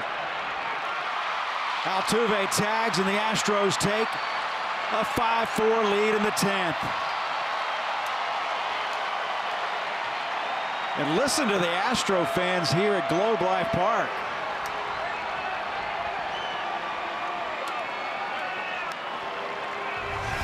Can't go beard on Gaddy. No way. He does such a good job of getting the hands up to get on level with this pitch and be able to drive it the other way. Luckily, Delano DeShields was shading him that way, because if he's playing him straight up, that ball gets in the gap, and there's a couple of runs. Another good base running decision by Yuli Gurriel. Reddick intentionally walked, will bring up Marwin Gonzalez.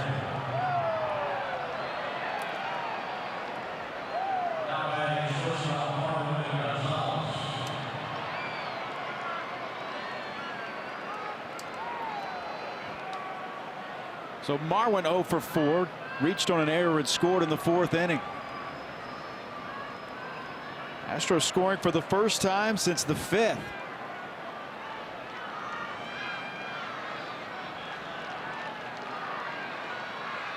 Take the 5-4 lead. Reddick is going. No throw by Chirinos.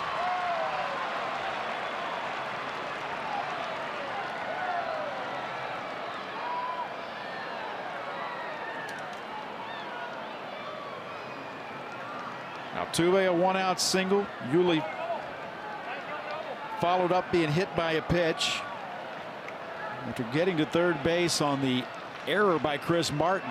Scores on the sacrifice fly by Evan Gaddis.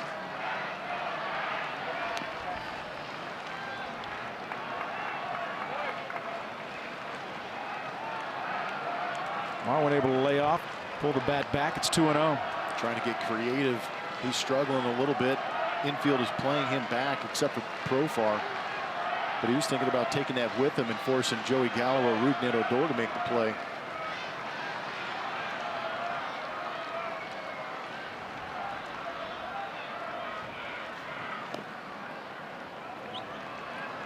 Three balls, no strikes. Now they're going to intentionally walk Marwin Gonzalez to load the bases for Tim Federowicz.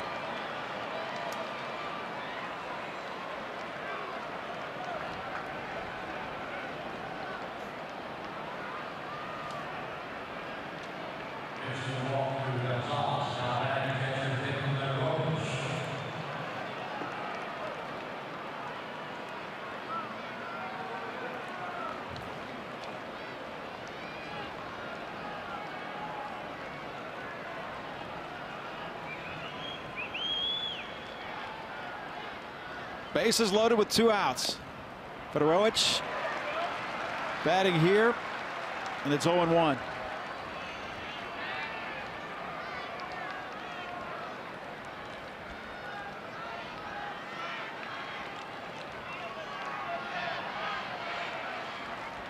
Hit a double in the 4th inning. 1 for 3. Couple of flyouts and a walk. Swing and a miss. It's 0-2. Where was Chris Martin going after these pitches? And that's what Federowicz is looking out too, and to say, where's he put his going? hands up, going, is this guy okay?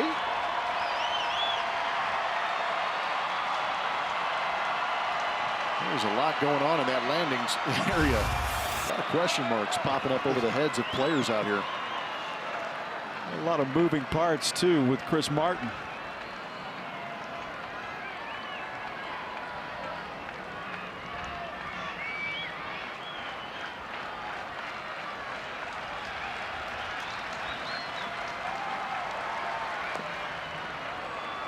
A ball and 2 strikes. Is he wearing somebody else's shoes? Now they're going to come out and check on This it. is the 2nd time. I'm not sure how many times you can go out there and have a physical checkup. But these mound visits don't typically count against. But he's kicking around that landing area also. If you missed the start of this game was delayed at least by 5 minutes, as Mike Minor did not like the landing spot. He brought the grounds crew back out, had to fix it. And then Garrett Cole came out. He didn't like the landing spot either. So it's been an issue, and that's what they're looking down at right now. Watch the lead foot, the land foot. Didn't look like it slid. Almost looked like it stuck. Maybe Bob Lee swaggers somewhere up in the rafters. Again, sometimes I don't even know you. You have trouble with your footwork. Somebody's trying to pick you off.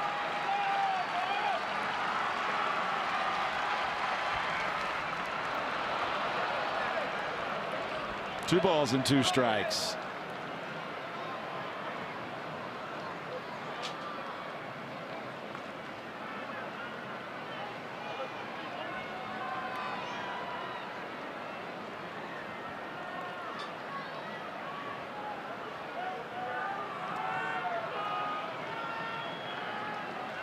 Federowicz is even entertained with that, watching Chris Martin. I just hope that Chris Martin stumbles into giving him a mistake.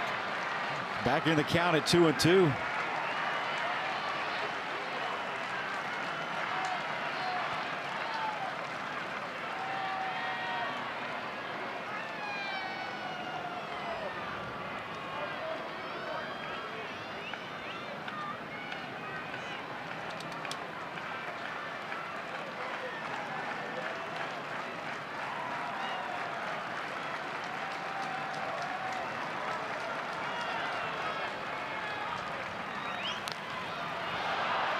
Popped up on the right side. Mazzara comes in and over and makes the play. That'll retire the side, but the Astros take the lead.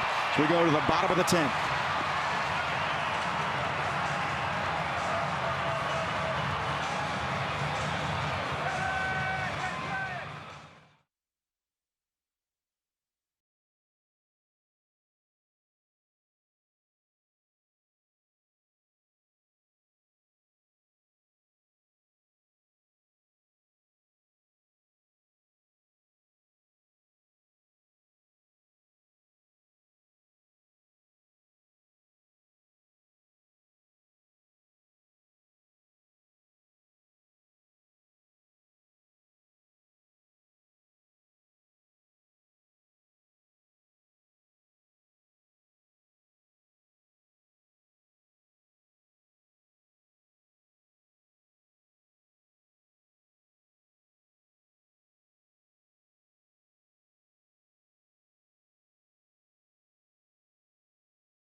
Innings to get his save last night means that Ken Giles is up this time around. 31 games. He has 11 saves on the season. Still trying to work that ERA down under 4. Just under a strikeout per inning. 3 walks on the season. Great command in the zone, but sometimes that fastball flattens out. You'd like to see that slider be effective for him now. He's in a good situation with Odor, Chirinos, and Gallo. High swing and miss guys. Cupid shuffle in the outfield. Marisnik comes into center. Reddick goes to left and Springer in right. Rougned Odor leads it off here in the bottom of the 10th inning with the Astros leading 5-4.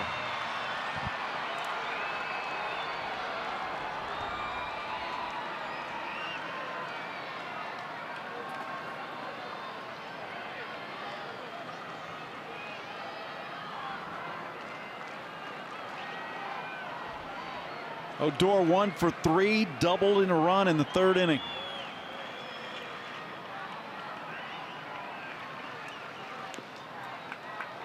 Ball 1.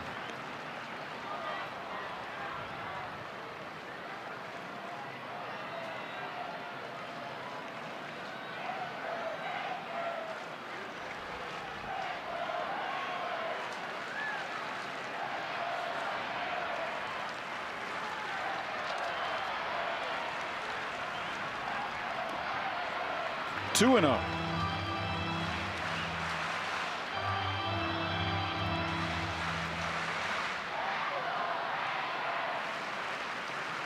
Ken Giles' fastball can get up to 100 miles an hour. The slider he has, we've seen 2 of them now that have not been strikes. Now he's falling behind 2-0. A lot of hitters try and sit on that 100 because it's so tough to defend at that velocity. But now you've put Rougned Odor in a position where he can sit on that, but he makes a good pitch on the inside corner. 2-1. Giles last worked on Saturday through a scoreless 8th inning in Tampa.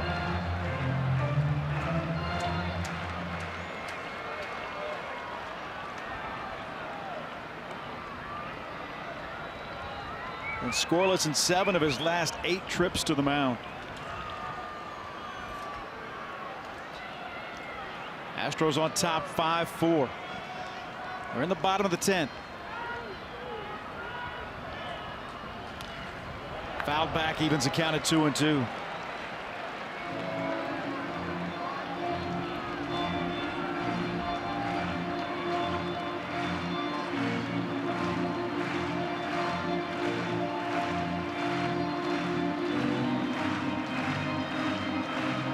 Question for Fedorovich right now is, does he put down the #1 or the slider sign? What do you do? I'm going heater. I'm going to elevate.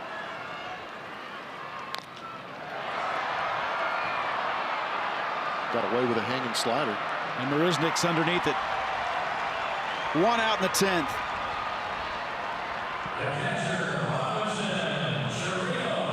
Astros open an 11-game homestand tomorrow. Todd Callis will be back with you. Houston will welcome in the Chicago White Sox. Astros also with a chance today to pick up a game on the Seattle Mariners, who are right nipping at their heels. Half game back coming into play tonight. Here's Robinson Chirinos. 1 for 3 for Chirinos with an RBI double. Strike 1. Chirinos thought that ball was up.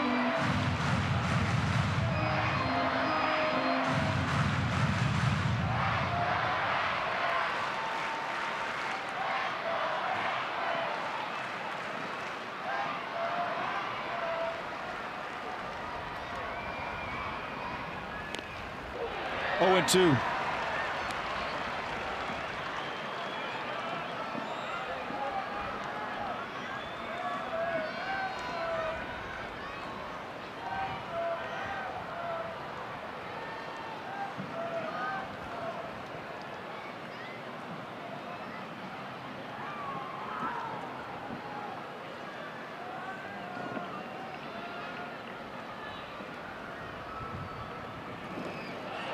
Struck him out. Fedorovich will throw down to first base, and there's 2 away in the 9th. That was a good slider.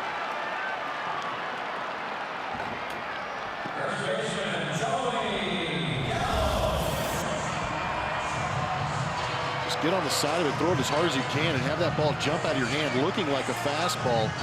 Force the hitter to react, and Chirinos was unable to.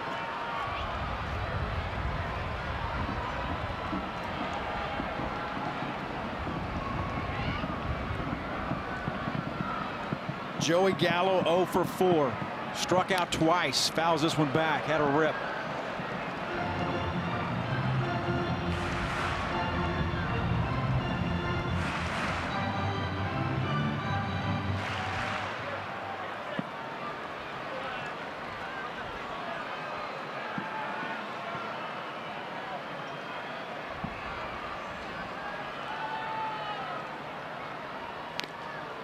Oh, and 2.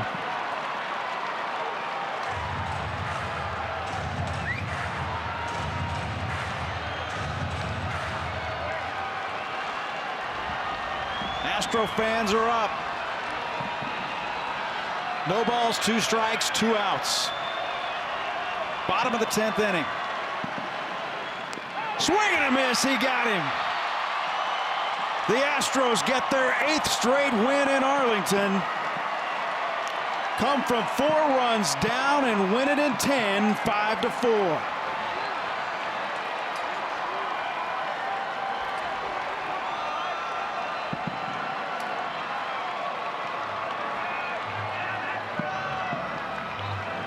flies. The order of the evening is the Astros win it in extra innings. We'll be back, wrap things up in just a moment.